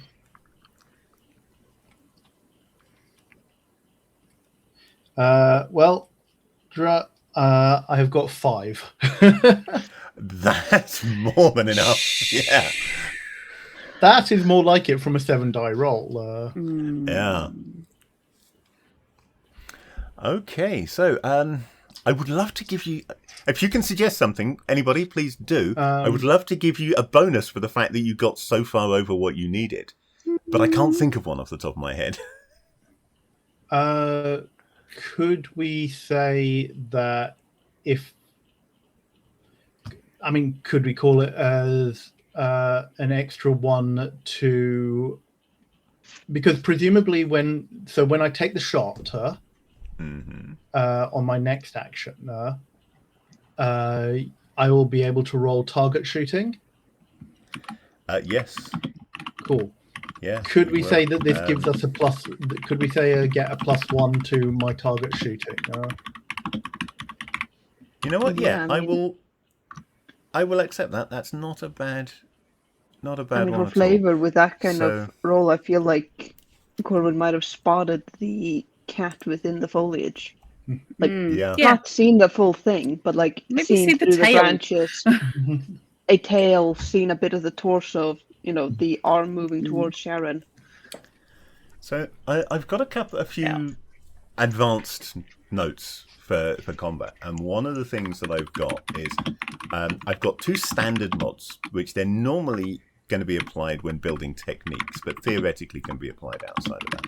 And I'm going to give you one of them for free, because the way they work is the better than average mod lets you raise your threshold number in order to get a free extra success. So the way free extra successes work is if you don't get any successes, they do nothing. If you do, you get 1 higher than you actually roll. And the other one, by the numbers, is +2 threshold number for an extra skill die. In this case, I'm going to give you by the numbers for free, so we won't up the threshold number, but you'll get the extra skill die as a result of your exceptionally good perception roll. So, technically, we've rolled that out of sequence, of course, because even though it's my game system, I completely forgot to roll that last at the end of the round. But hey, there you go. Yeah. Nobody's perfect. The roll will stand.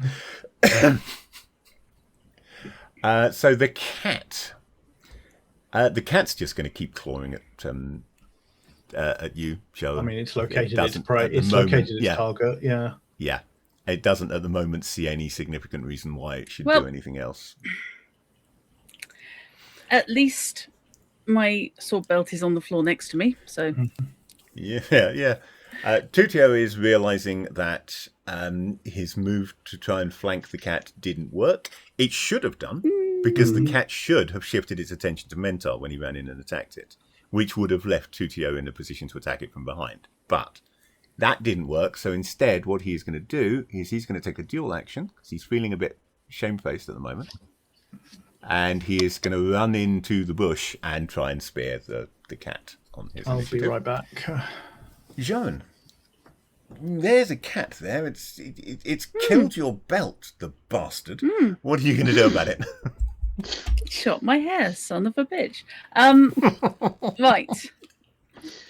I am going to have to do a dual action here, because my spear is basically not really in a position to do anything now. And it's clawing at me, so it's basically over me. Yeah. I'm going to grab my biggest knife from the belt that's now on the floor.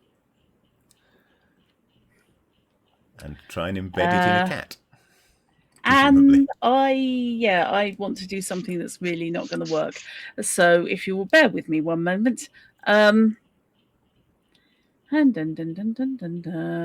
oh. I mean, bear in mind, we're only on declaration at the moment, so we no, I just want to check exactly something. how it works at the end. No, it's fine. No. Give me a sec. Yeah. Would you say its head was in arm's reach of me? Oh God, yes. It's right up in your face, growling and snarling at you. In that case, I am going to attempt to use my monkey's fist. And I've just realised that it's not growling and snarling on stream, because I never turned on the sound. There are a couple of snarls, but that's it. I mean, it is over Discord, but not on stream. I forgot to put it through OBS. So I've turned it down a little bit on OBS because I didn't want it to be louder than us. But now we should have the music and the occasional snarl on OBS as well. Apologies, people of Twitch, for the fact that I wasn't giving you the sound effects till now.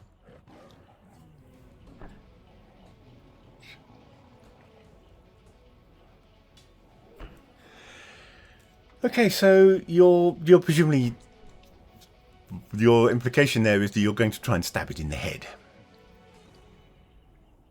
No.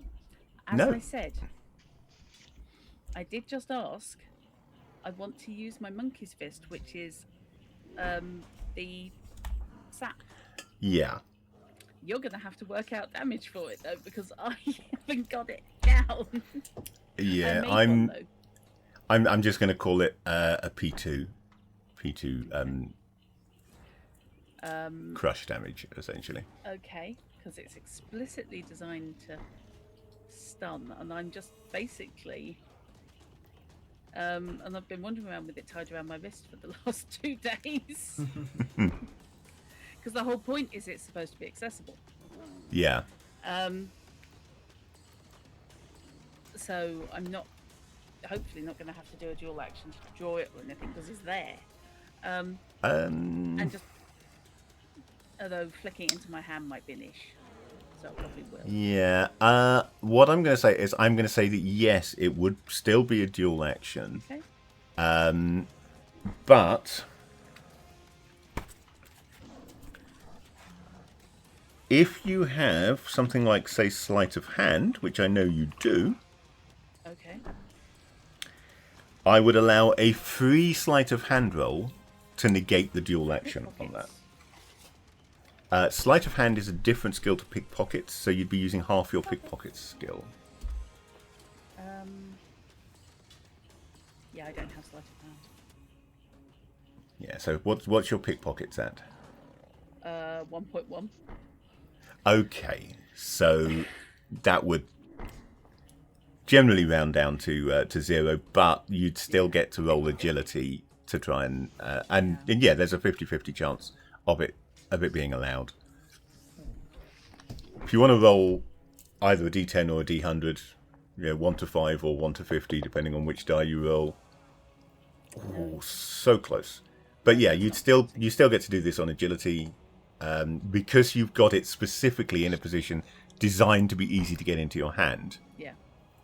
I'm going to allow this combined roll. I would allow anybody this combined roll to negate the dual action, essentially. And obviously this doesn't count as a second action for purposes of dual action penalties, or it would defeat the point entirely. Basically, yeah, looking for this. We are still on declarations, though, aren't we? Yeah, we are still on declarations, but you will be able to make basically that roll. Looking to straight arm in an arc and clunk this thing on the side of the head. Clunk this thing on the side of the head, yeah. Okay, no problem. Ezra. It's leapt into the bush and attacked Joan, Ez. What are you going to do?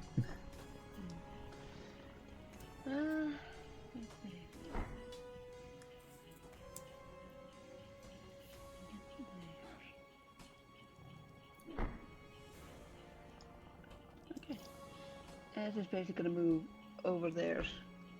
Large knife drawn. Ready to see what can happen. Right. And then Mentor is, unsurprisingly, going to step in and try and stab this thing in the back.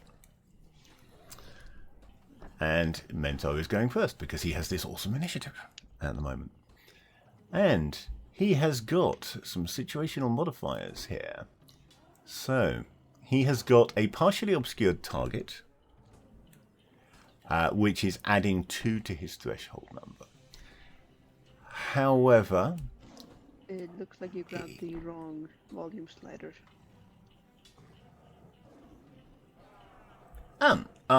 Yeah. That's odd. It shouldn't have affected them. I wonder why it did. Okay, that's weird. You know what? I'll just turn the music off. That's going to be the easiest way of dealing with it. I'll have to experiment with that sometime off stream and see if I can figure out how to make it work properly. Because I don't know why. On paper, that should be right. So yeah, he's got a +2 modifier for the fact that it's a partially obscured target. But I haven't actually got, it occurs to me, a modifier for attacking somebody from behind. It just affects whether they can defend against it, essentially. But because this thing is so focused on Joan, I think I am going to give him a -1 for that. So he's looking at 5s on his attack. And is rolling 4 dice. Shall I roll this, or would somebody like to roll on his behalf? Was it percentile, did you say? No, he's making an attack with his spear, rolling 4 dice against a 4? threshold number of 5. I'll do it. May or may not. Hello. Wow. Okay, re-roll that 10. No. And so you didn't get a perfect roll. You only got 4 Oh, I'm out sorry. of the possible 5 successes. That's really not good enough, Yeah. Grant. I don't know what you think you're playing at. Do you Yeah. want to roll me a hit location? Sure. 4. 4. Okay. And it's Sharon again. Go figure. He's attacking he's attacking its torso, but because he's attacking it from behind, I am going to use the gut location table for this,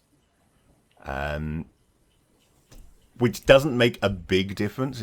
Torso is torso in this version of the damage, but it makes a difference as to what he's going to hit. And 4 hits the torso. If I'd used the chest hit location table, that would have been the head, and it doesn't make any sense for him to hit the head from behind here. So I'm glad I used the gut one. That did work. Fair enough. So that means he is getting 3 extra successes. And that means he has got 9 plus 6 is 15, is still a flesh wound, because this thing is really quite hard. But it is taking a flesh puncture wound to the torso, which means there is a chance of unconsciousness from this, even with only a flesh wound. So 0 point puncture to torso.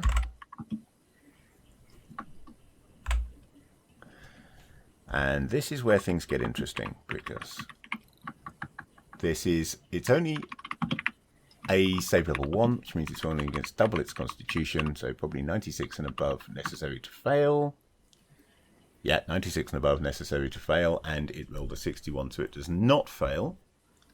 But that is a wound that could have taken it out, could have knocked it unconscious on a successful, on a good roll. Don't tell us what we could have won, Dusty Bin. So this cat's getting more and more tattered. It's got flesh wounds all over the place now. But it is still going. Wish I knew how to tame animals. I forgot to add the extra damage on your attack. You were set against it. I was, yeah. Yeah. So. Oh, sorry, I thought you added that. No, I didn't add that.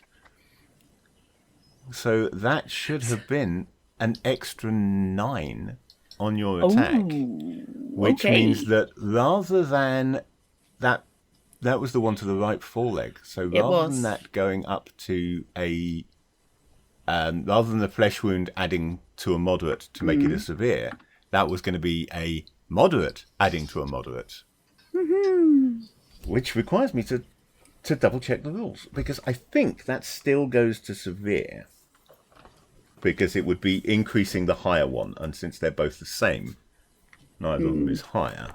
But wound stacking,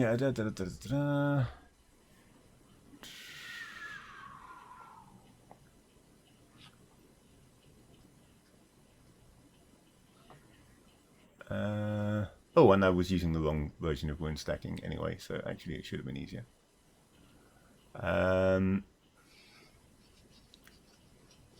In future, I will be getting this right. I used the advanced hit location version of wound stacking, not the simplified hit location version of wound stacking, and I have never actually apparently addressed what happens if they are both the same. I think if they're both the same, I'm going to increase it twice. Okay. So it is going to go to a severe +1. Now, severe +1 is technically an optional damage grade, but I am going to use it in this instance. So it's got a 3-point Works for me. puncture on its right foreleg now. So apologies for that. It should have been 1 point harder to hit you, but that doesn't make any difference really to the attack that it made.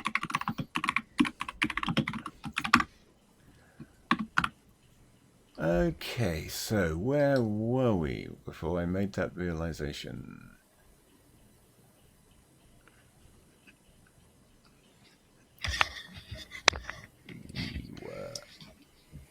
I think we were Joan declaring intent, wasn't it? Which was hitting it with did. a...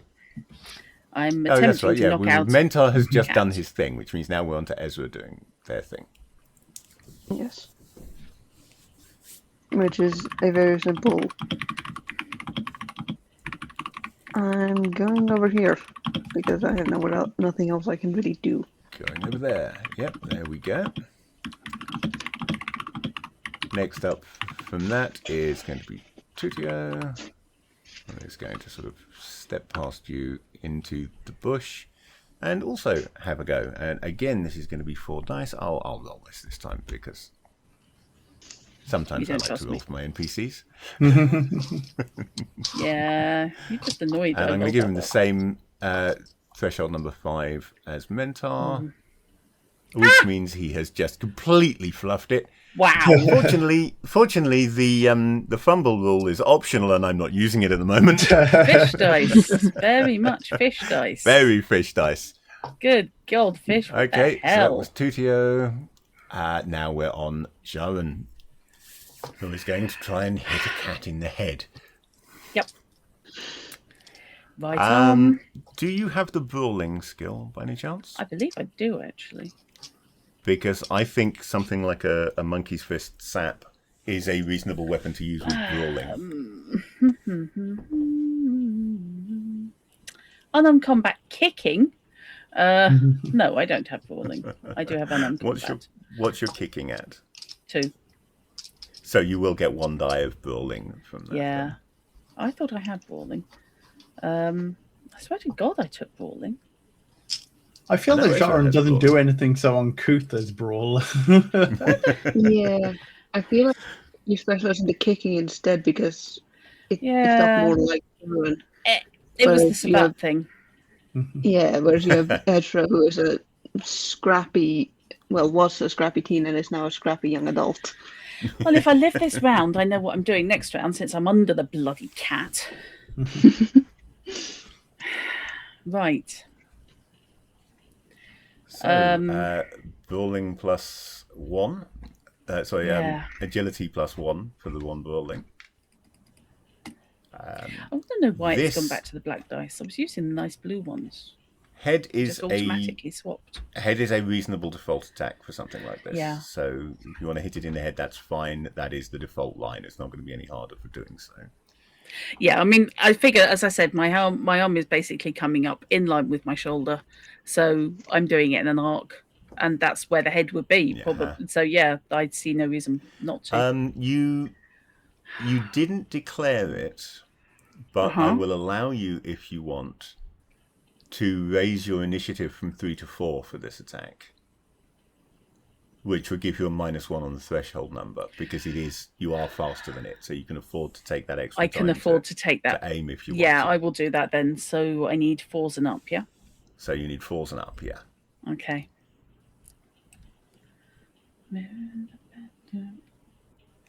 Okay, so that's 3, 4. That's 4. Okay, hang on, that's too many dice. Damn it. Oh, is it? Oh yeah, so it is. It's 1 dice too, so 3. Lop off that last die. Hang on. Okay. No, it goes 1, 2, 3, 4. Oh, so actually it's the 3 it drops. Yeah. Yeah. I think they come up right to left. I honestly don't know, but fair enough. Yeah, then. I think so. We'll let you get away with it this time. Okay. So 4. Look, I'm having 4. I'm having a very large. It's I missed the 5 for some reason. Yeah. 4. Okay, roll me a hit location. If I roll the bloody 4 again. 10. 10. 10. Somehow you have hit its rear leg. How? Which is what I was intending to do next Lots round. of- But Lots of moving around, obviously, you know, in the I'm wiggling. the chaos of battle. It wasn't where Yeah. you expected it to be. It twisted and thunk. However, if you want to adjust that, one success can move it to the torso. You got no chance of getting to the head, I'm afraid, on a 10. No. You want to roll low to get to your target location. I'm going to leave it But on you the back leg, could- Fish, You're going to leave because it on I the back wanted leg. to hit the back leg next round anyway. So that's my right hand. I refuse to believe I can hit the off leg. It's going to be the nearest leg because I don't care how much it's wriggling. Mhm. It's on top of me as much as I can see, No, so it it's is- going to be its left back leg. It is the far leg, How? which at the point that you hit it is not furthest away from you, but it's furthest. Okay, but fine. it's the far leg in terms of its actual stance Okay. and position. Okay. Technically. Yeah, But because of so all it's the tempting to moving break me around, with it that's or the one that something. was vulnerable at the time, Okay. and that's the one that got smacked.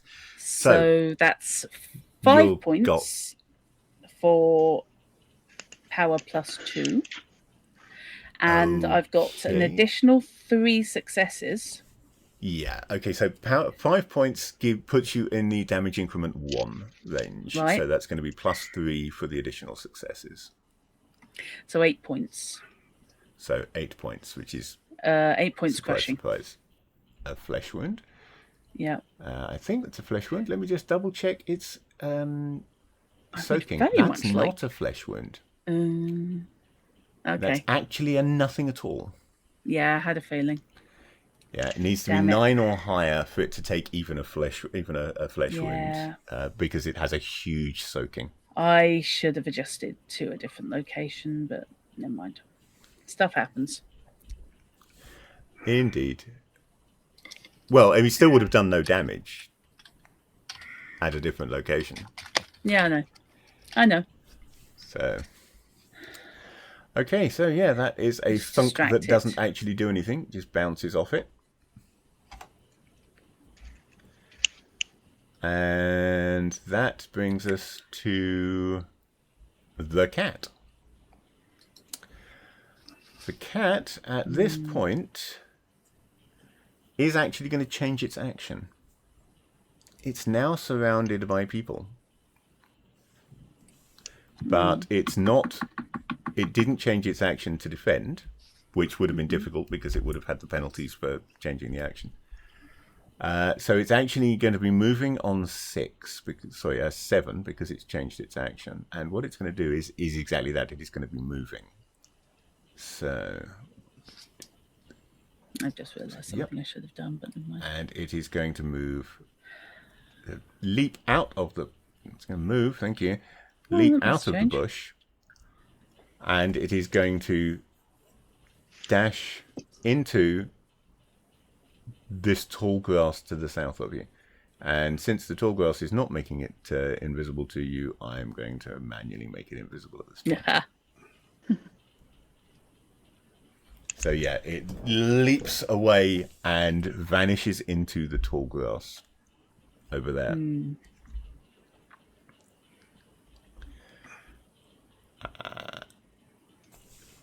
And that is the end of turn 3, bringing us to turn 4. Now, the fact that it has fled from everybody else has unfortunately spoiled your aim, Chrono. I do apologise for that, but the cat doesn't.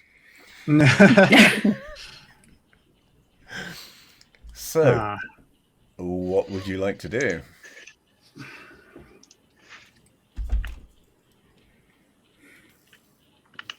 And there's no way I can transfer anything from the notice to track it out of.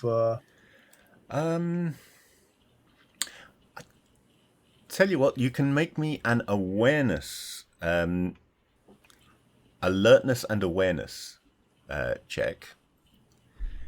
So awareness would be half of your notice if notice is the skill that you've actually got. Yeah. And you'd be alertness. rolling this using alertness because that's Yep. represents Okay. your ability to spot things you're not actively looking for. So in this case, you weren't expecting movement, and can you track Sure. that movement? Okay. Standard difficulty. This will be standard difficulty, yeah. Okay.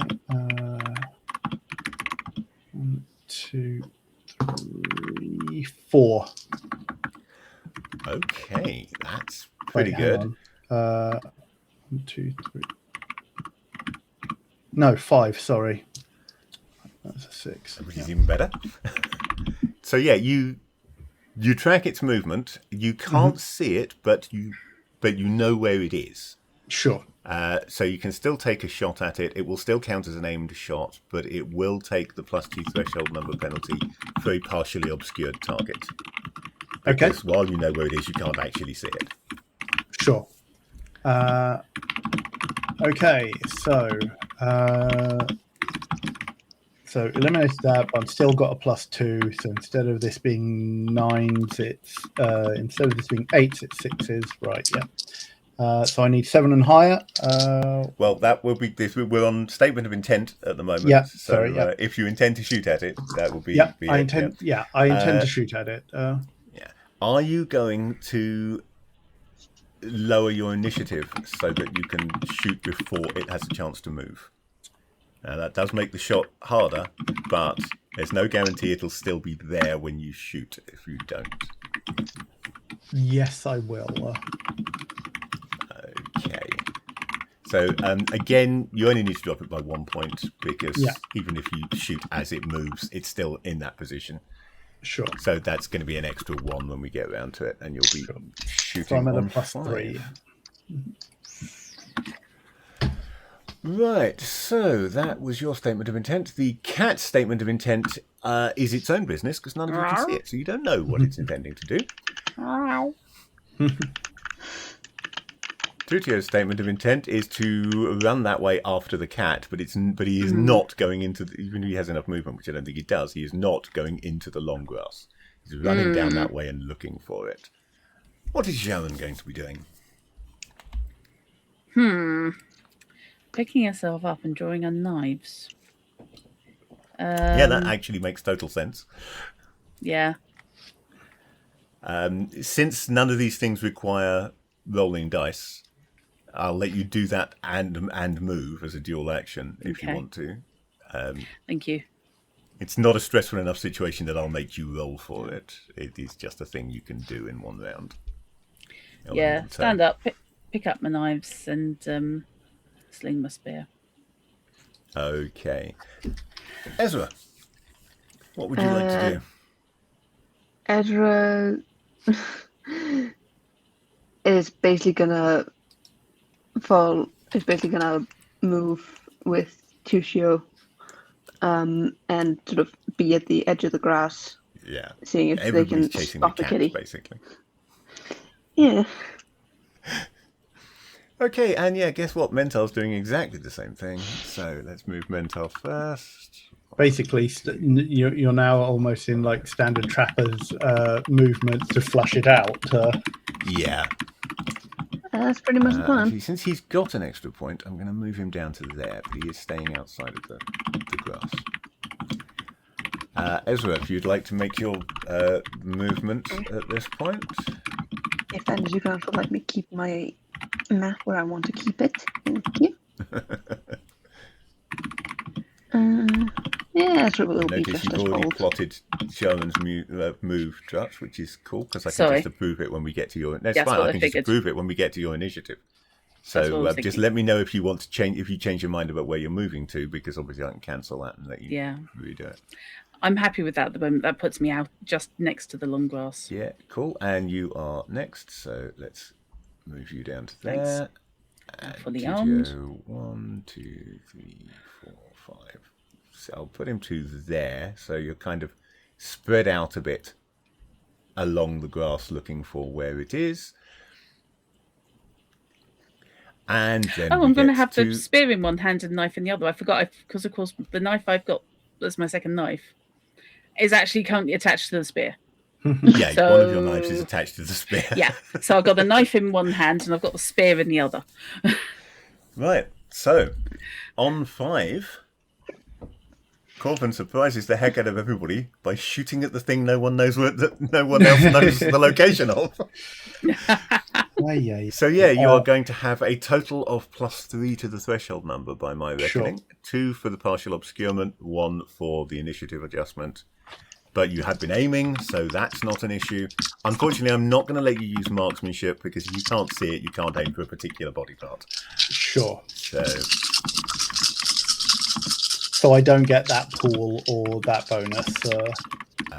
No, it's just going to be a normal shot for this one.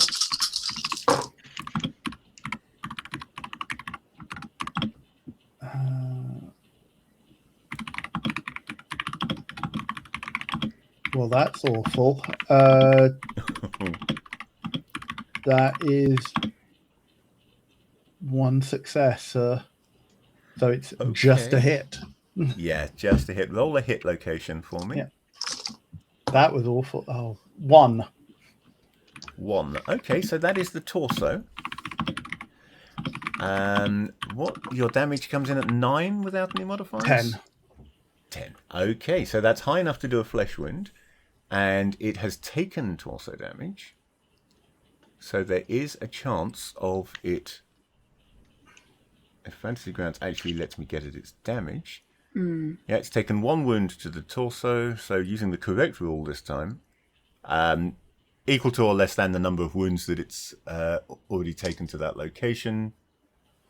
Oh no, it's under the number of wounds, but again, I'm going to be generous and I'm going to say if it comes up as a 1, I'll give it a 50-50 chance of stacking. And it came up as a 1. So, 50% chance of that stacking. But 96 is not under 50, so it's just an additional 0-point flesh wound to the torso. Now, that is an unconsciousness roll, though. Again, 96 or above for a flesh wound, but you've hit the torso. But it does not go down to that wound. Nuts. And then the cat is going to move because it's currently being surrounded by nasty people and it wants to be somewhere else. I think it's going to sneak to there. And it's going to try and be stealthy in the process of doing it. So this is going to be agility plus move quietly against observation plus detect noise for anybody trying to hear it moving. If you don't have the detect noise skill, you can still just roll observation. Do I have detect noise? Detect noise is where? I do. I actually have detect noise. Oh my god. Detect noise would be a perception skill, so again, it would be defaulting from your notice. Okay, I'll do. Okay, yep, it'll default from notice. Notice. So observation plus that. So 4. Okay, give me a sec. Okay.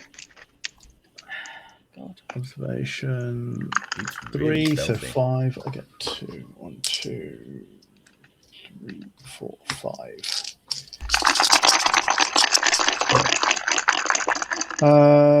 Standard, yes.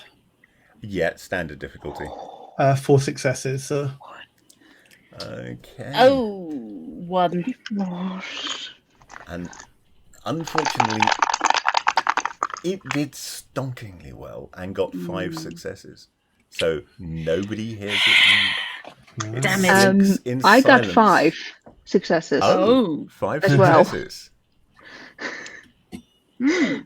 I got 4 successes on 4 dice, plus 2 explosions. And explosions, yeah. It got an explosion, but the explosion didn't come out. So that's 6. God. So No, I only got 1 success off of the okay, right. explosions. So Ezra actually does hear it. Since you equaled it rather than beating it, I am going to say that that's not good enough for you to know where it went, but you did hear it moving, and you know that it was moving map south. So it was heading down more towards Corvin's location rather than up towards Jaron. And So passing that current down. you can pass that information on, should you wish to other people. Say, it's going that way, or I'm whatever. pretty much going to shout, Corvin, it's heading past you. Noted. Okay. And that was the last thing on that turn. So, turn 5, final turn of this combat round. So basically seconds 9 and 10 of this action. Oh, wow. This has all been happening fairly quickly. Yeah. Yeah. And yeah. And again, Corvin, what would you like to do? Statement of intent, please.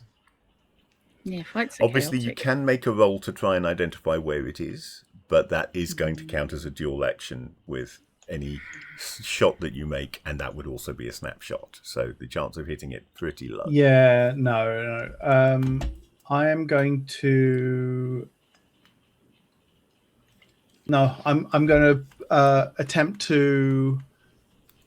I'm going to attempt to locate it and then aim. So I'll do shot on. That will work. Okay, so.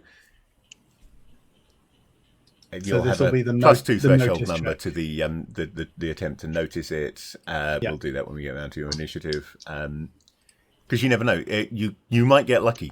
It might do something that reveals its location. Yeah. Before you do that, in which case you can just do the aim part essentially. So it again, I'm not going to tell you what its intention is because you can't see it, so you don't know. Tutio, based on that information, right? Tutio is a huntsman of sorts. He does have hunting skills. So I think what he is going to do now is he is going to do exactly what should be done in this situation by a huntsperson. He is going to move into the long grass, but he is going to do so making noise. He is going to shout and bang his spear against something solid. I'm sure he's got a knife or something he can bang against it. And he's effectively going to try and drive the thing further that way by moving in behind it and making a lot of noise.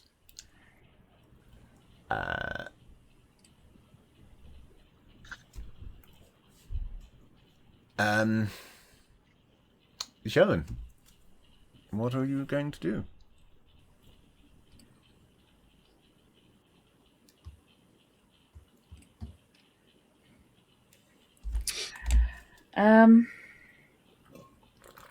He's heading in there.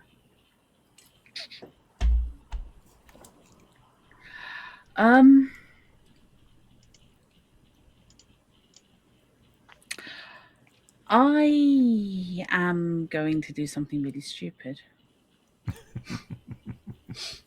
Okay. I'm going to blind throw my spear into the long grass while yelling. Okay. In the hope of maybe making it jump or disturb it. Yeah, fair enough. Okay. I mean, there is a chance you could even hit it. Yeah, I have got unlikely, it's though. +4 threshold number for a completely obscured target. Yeah. But also you need have to know no where idea you're where it throwing is. it, and you've only got a very Yeah. vague location. So it would be random if Yeah. you're going to the right location, and then if you are +4 to the threshold number. But yeah, you can throw Okay. it on a That's on largely the same principle as Tutio. Yeah. Are you Okay. taking into account the fact that at the same time as you do this, Tutio is going to be moving into the grass? Did you want, for example, to better your initiative to make sure that you throw before he moves? Tutio is going on 3, isn't he? No. Yeah. 4, same as. Same as you, but Mentar is going on 2. Sorry, I thought you said it was Tutio going into the grass. It's not, it's Mentor. Yeah, Tutio is going into the grass. We don't know three, what same Mentar. as me. Yeah, we don't know what Mentar Yeah, is Mentar doing hasn't yet. declared yet because he's got the fastest Right, okay, initiative, yeah, so sorry. he declares last. Declares last, acts first. So me and Tutio are declaring at the same time, basically. Yeah, I'm working on the principle that where you're declaring at the same time, I'm declaring the NPC first and giving you the benefit of reacting to what they're doing. I am going to basically aim away from where he's standing, where he's headed. Okay, so If I can tell which facing he's rather than using. speeding things up, you're just going to make sure that you throw clear of where he's going. Yeah. And he's nice and obvious because, as I say, he's going to be shouting Yeah. and making noise as he moves in. So you will be Yeah. able to make sure that you don't throw directly towards that. Yeah. I'm Yeah, hoping it'll not back it a up. problem. What would Ezra like to do? Ezra is. What I'm thinking is they're basically going to flank Tushio quietly behind him in case the kitty decides, oh, there's noise. I'm going to attack the noisemaker rather than run away from it.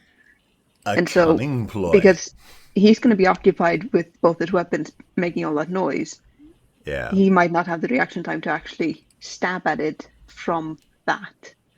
So Ezra, already being armed, is going to be basically ready in action in case Kitty decides to jump at them. Okay. Right, which brings us to Mentor, who is declaring last and acting first. And what he's going to do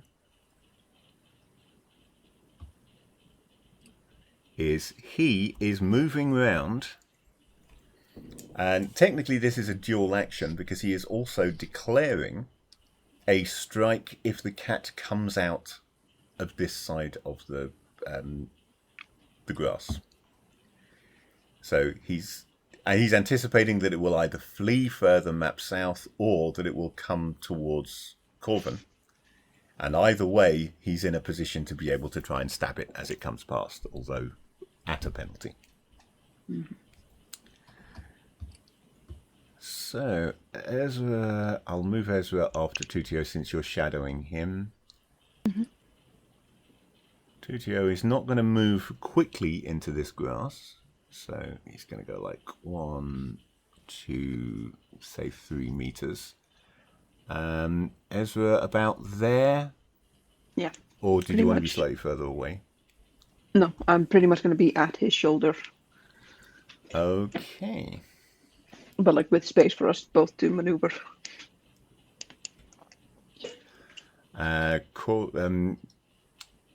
Sharon hurls her spear, sort of Okay.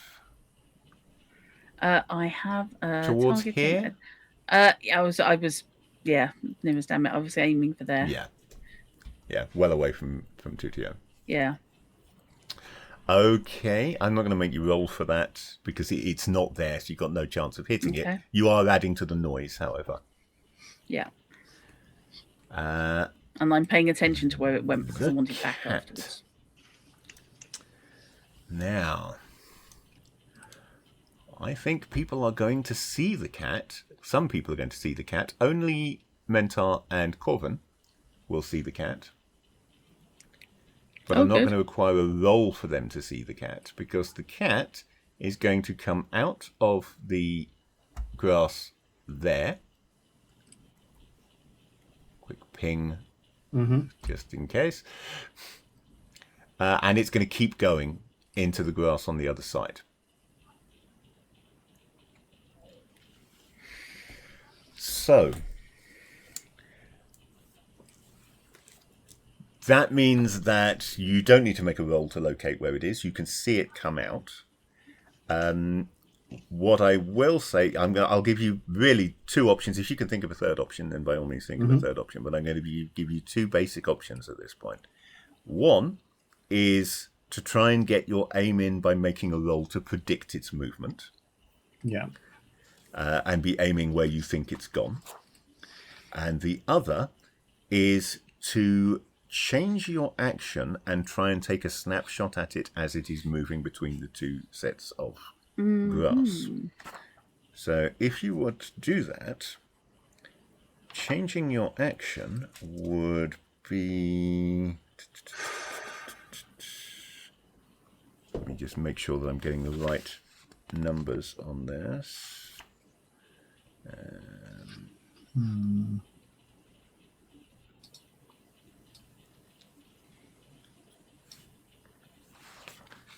I think I may be looking in the wrong place for it.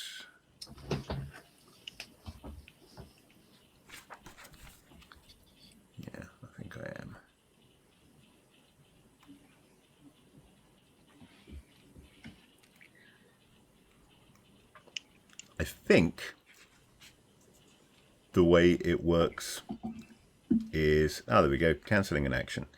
Right, so after cancelling the declared action, the Karma's player may declare a new action to take its place if desired. The initiative and threshold number of that replacement action are both increased by 1 as a result of the change. So that would put your 6 up to 7 and apply a +1 to the shot on top of the snapshot for bringing you to a total of +3.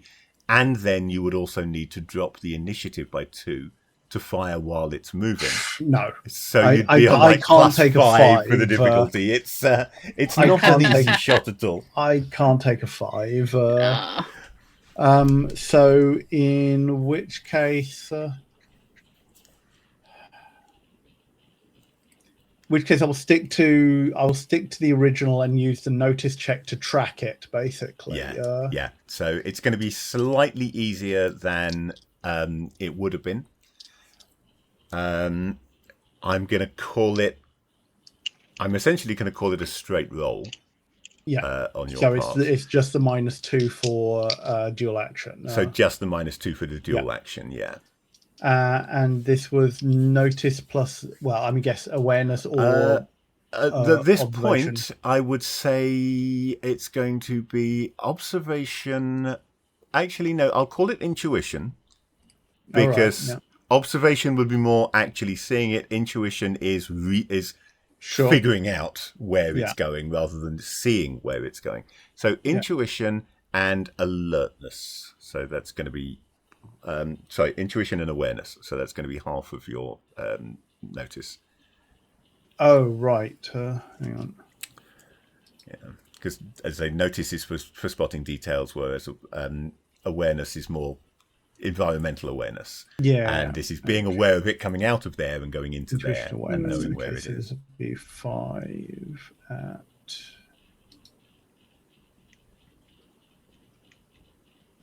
Okay. Yeah, sure. Okay.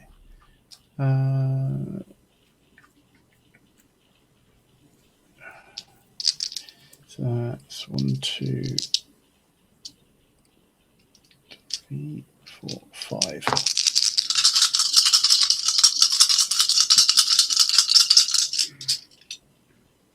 Yeah. 1, 2, 3.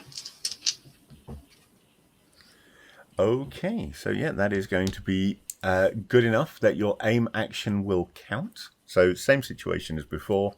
You'll have if you shoot before it moves, you will have the penalty for a partially obscured target, but you will be able to take the shot without the penalty for not aiming. But you will have to do it before it moves or as it moves, like you did before. At that point, as we finish round 1 of this combat, I'm going to say that my schemes and plans for the way this adventure is going have been rather thrown in the air. I was hoping to finish it tonight and then take a break in September, but it is now gone 10 o'clock already, so that seems like a reasonable place to stop, and we will reschedule a September session somewhere for part 2 of this fight. Really? Apologies. I apologise. It was my tech issues who were delayed. Yeah. I mean, at least this time the tech issues let us play. Yeah. It's better than tech issues stopping us playing completely. Yeah. So, and I apologise slightly for the fact that the fight is running quite slowly because of a combination of relearning in my case and learning in your cases the combat rules. And you're explaining and the fact that it is, which is fine. And the fact that it is actually an involved combat system. So, and we're explaining what's happening and why it's working the way it does in the hope that people might like my game. So we will reschedule this. We will schedule another session to finish this up. Hopefully there will be a slot in September. There is currently Tuesday the 29th is the only non-claimed Tuesday slot because Chrono has a placeholder on the 22nd. I'm happy to release the placeholder on the 22nd for this. So we can have the 22nd or 29th. If what you're we're looking good at. with doing that, then I will happily snag the 22nd. Yep. But if you do want to keep it, then I'm okay with the 29th. We're still getting a monthly game in. No, it's fine because I have both I have both the 6th and I have both the 6th and the 8th for Vanguards anyway. So right, yeah. gotcha. Mm-hmm. So you're okay with not doing another one during that period? Yeah, I'm fine with that. All because it was ostensibly going to be used for Falkenstein if we weren't playing this Sunday. Yeah. Okay. Yeah. To be fair, there is still the 29th, and that placeholder was placed before Vanguards was set up. So sure, we can discuss that off stream. Yep. And I've been doing these on Tuesdays, but there's no real reason why it couldn't take a Sunday session if it comes down to it. But I think Sunday sessions are all booked up at the moment. Yeah, Sunday sessions are also going to be nigh impossible. From October onwards, at least evenings are. Yep, and evenings are questionable for me always. Right, no worries. Okay, so yes, thank you for playing, and thank you people in chat for watching, and thank you anybody who has found this on YouTube for watching. I hope you're enjoying this. I'm certainly getting a kick out of actually running my game system for a change and showing it to other people. Yeah. It's certainly interesting learning something that is so crunchy in the broader sense of that term. It's very interesting, and it is very involved. It's very involved. It's very different to sort of how you're used to games playing. You're used to a lot more just roll and then see what happens, rather than okay, this is what I want to do, this is how many dice I roll, this is what the threshold number, this is what the success number. Like, there's a lot more factors that go into every action, and I'm quite enjoying it. I mean, one of the things that I always had in mind. Yes, rather than it does. I hit you, you hit me. True. One of the things that I always had in mind was I wanted it to work that way. I wanted it to be that you know what you're doing when you go into your action, and then we work out how hard that action is, rather than you roll the dice. You see this a lot these days you roll the dice, and when the creature goes down, then it's, okay, so how did you kill it? This is very much, because I think that adds to narrative, that you decide what you're doing at each step along the way. So each turn in combat, you know what your character's doing on that turn. If you're more familiar with the system and the rule set, yes, I can see that being the outcome. We're not there yet. Clunky when you're learning it. Yes, but it can be. It can cease to be once you get past that learning curve. Yeah. I'm finding a lot of it's coming back to me, and I haven't played it for ages. One thing I would still like, if you can ever find the time, I would still like to get you to do to run an investigation style scenario using it, which of course is less of the detailed mechanics like this, and 1.5 is probably the best bet there. It runs much more smoothly because it's just a matter of I know what dice I'm rolling, what threshold number am I rolling against, what success target am I rolling against, and most of it is pretty intuitive at that point. I wouldn't mind doing a murder mystery and Echoes of Legend. I could happily do that. That would be an interesting idea. And just have Jarvan and Partik not uninvolved. Yeah, I mean, it wouldn't be too difficult, would it, for them to be doing something else at a point that the other two characters were investigating something, maybe with an NPC that I could get to play. Yeah. Actually, if somebody turned up with a knife embedded in them, I can see Jarvan and Partik fading and finding somewhere else to be until somebody else sorted Just in out. case someone blamed them for it. Just in case somebody blamed them, yes. I mean, it could work for our mystery elf. The one we've been meaning to circle back to when we figure out this cat business. Because that one was... Well, You know what Less killed than the zombie. elf because you're You currently know kind what? of fighting it. Yeah. Yeah. But No, you I don't think this know would be a fresh why. corpse. Yeah. Yeah, Yeah. this would be a fresh corpse because that's a fish plot. The elf is a fish plot. I would probably do a bottle show It's an elfish investigation. plot. Exactly. I would probably go for a bottle show investigation. How elfish of you. Yeah. So, this is something we can discuss later on. In the meantime, Okay. so does anybody have things they want to announce that they are doing? Yes. Hello. Since I'm up tomorrow. For anyone who may not know, I am Chrono Magistrate. You can find me on that handle most places, including Blue Sky and Twitch, where I am a chill variety streamer. And indeed tomorrow, so that's Wednesday, the 26th of August, at 4 p.m. BST, I will be starting my playthrough of Titanium Court, a somewhat surreal puzzle adventure that is going to have a wild ride through the Fey realms, and I have no idea exactly how it is going to take me. But yeah, it's going to be an interesting ride. And then on Thursday and Friday, so Thursday at 2 p.m., fingers crossed, and Friday at 3 p.m. BST, I will be continuing my playthrough of Marvel's Midnight Suns, the XCOM meets Fire Emblem not dating simulator. Tactical roguelike not dating simulator, I think, is the best way of putting it. Fair enough. What have you got coming up to? I'm sure you have. I have got, hopefully on Thursday, I will be going back to Rosewater, and we are at the Cult HQ, attempting to break into their museum or bribe our way past the guard. 50-50 at the moment.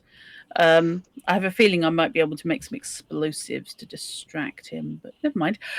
Yes, we're at the Cult HQ trying to get hold of the relics of the etheric scientist who has either died, gone into hiding, or ascended to meet the older beings.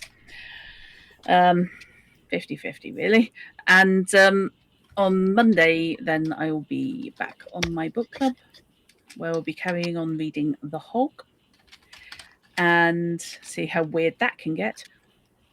Followed by more of the Sinking City 2, otherwise known as Linda Screaming and Swearing Simulator. Excellent background for Power Simulator, by the way.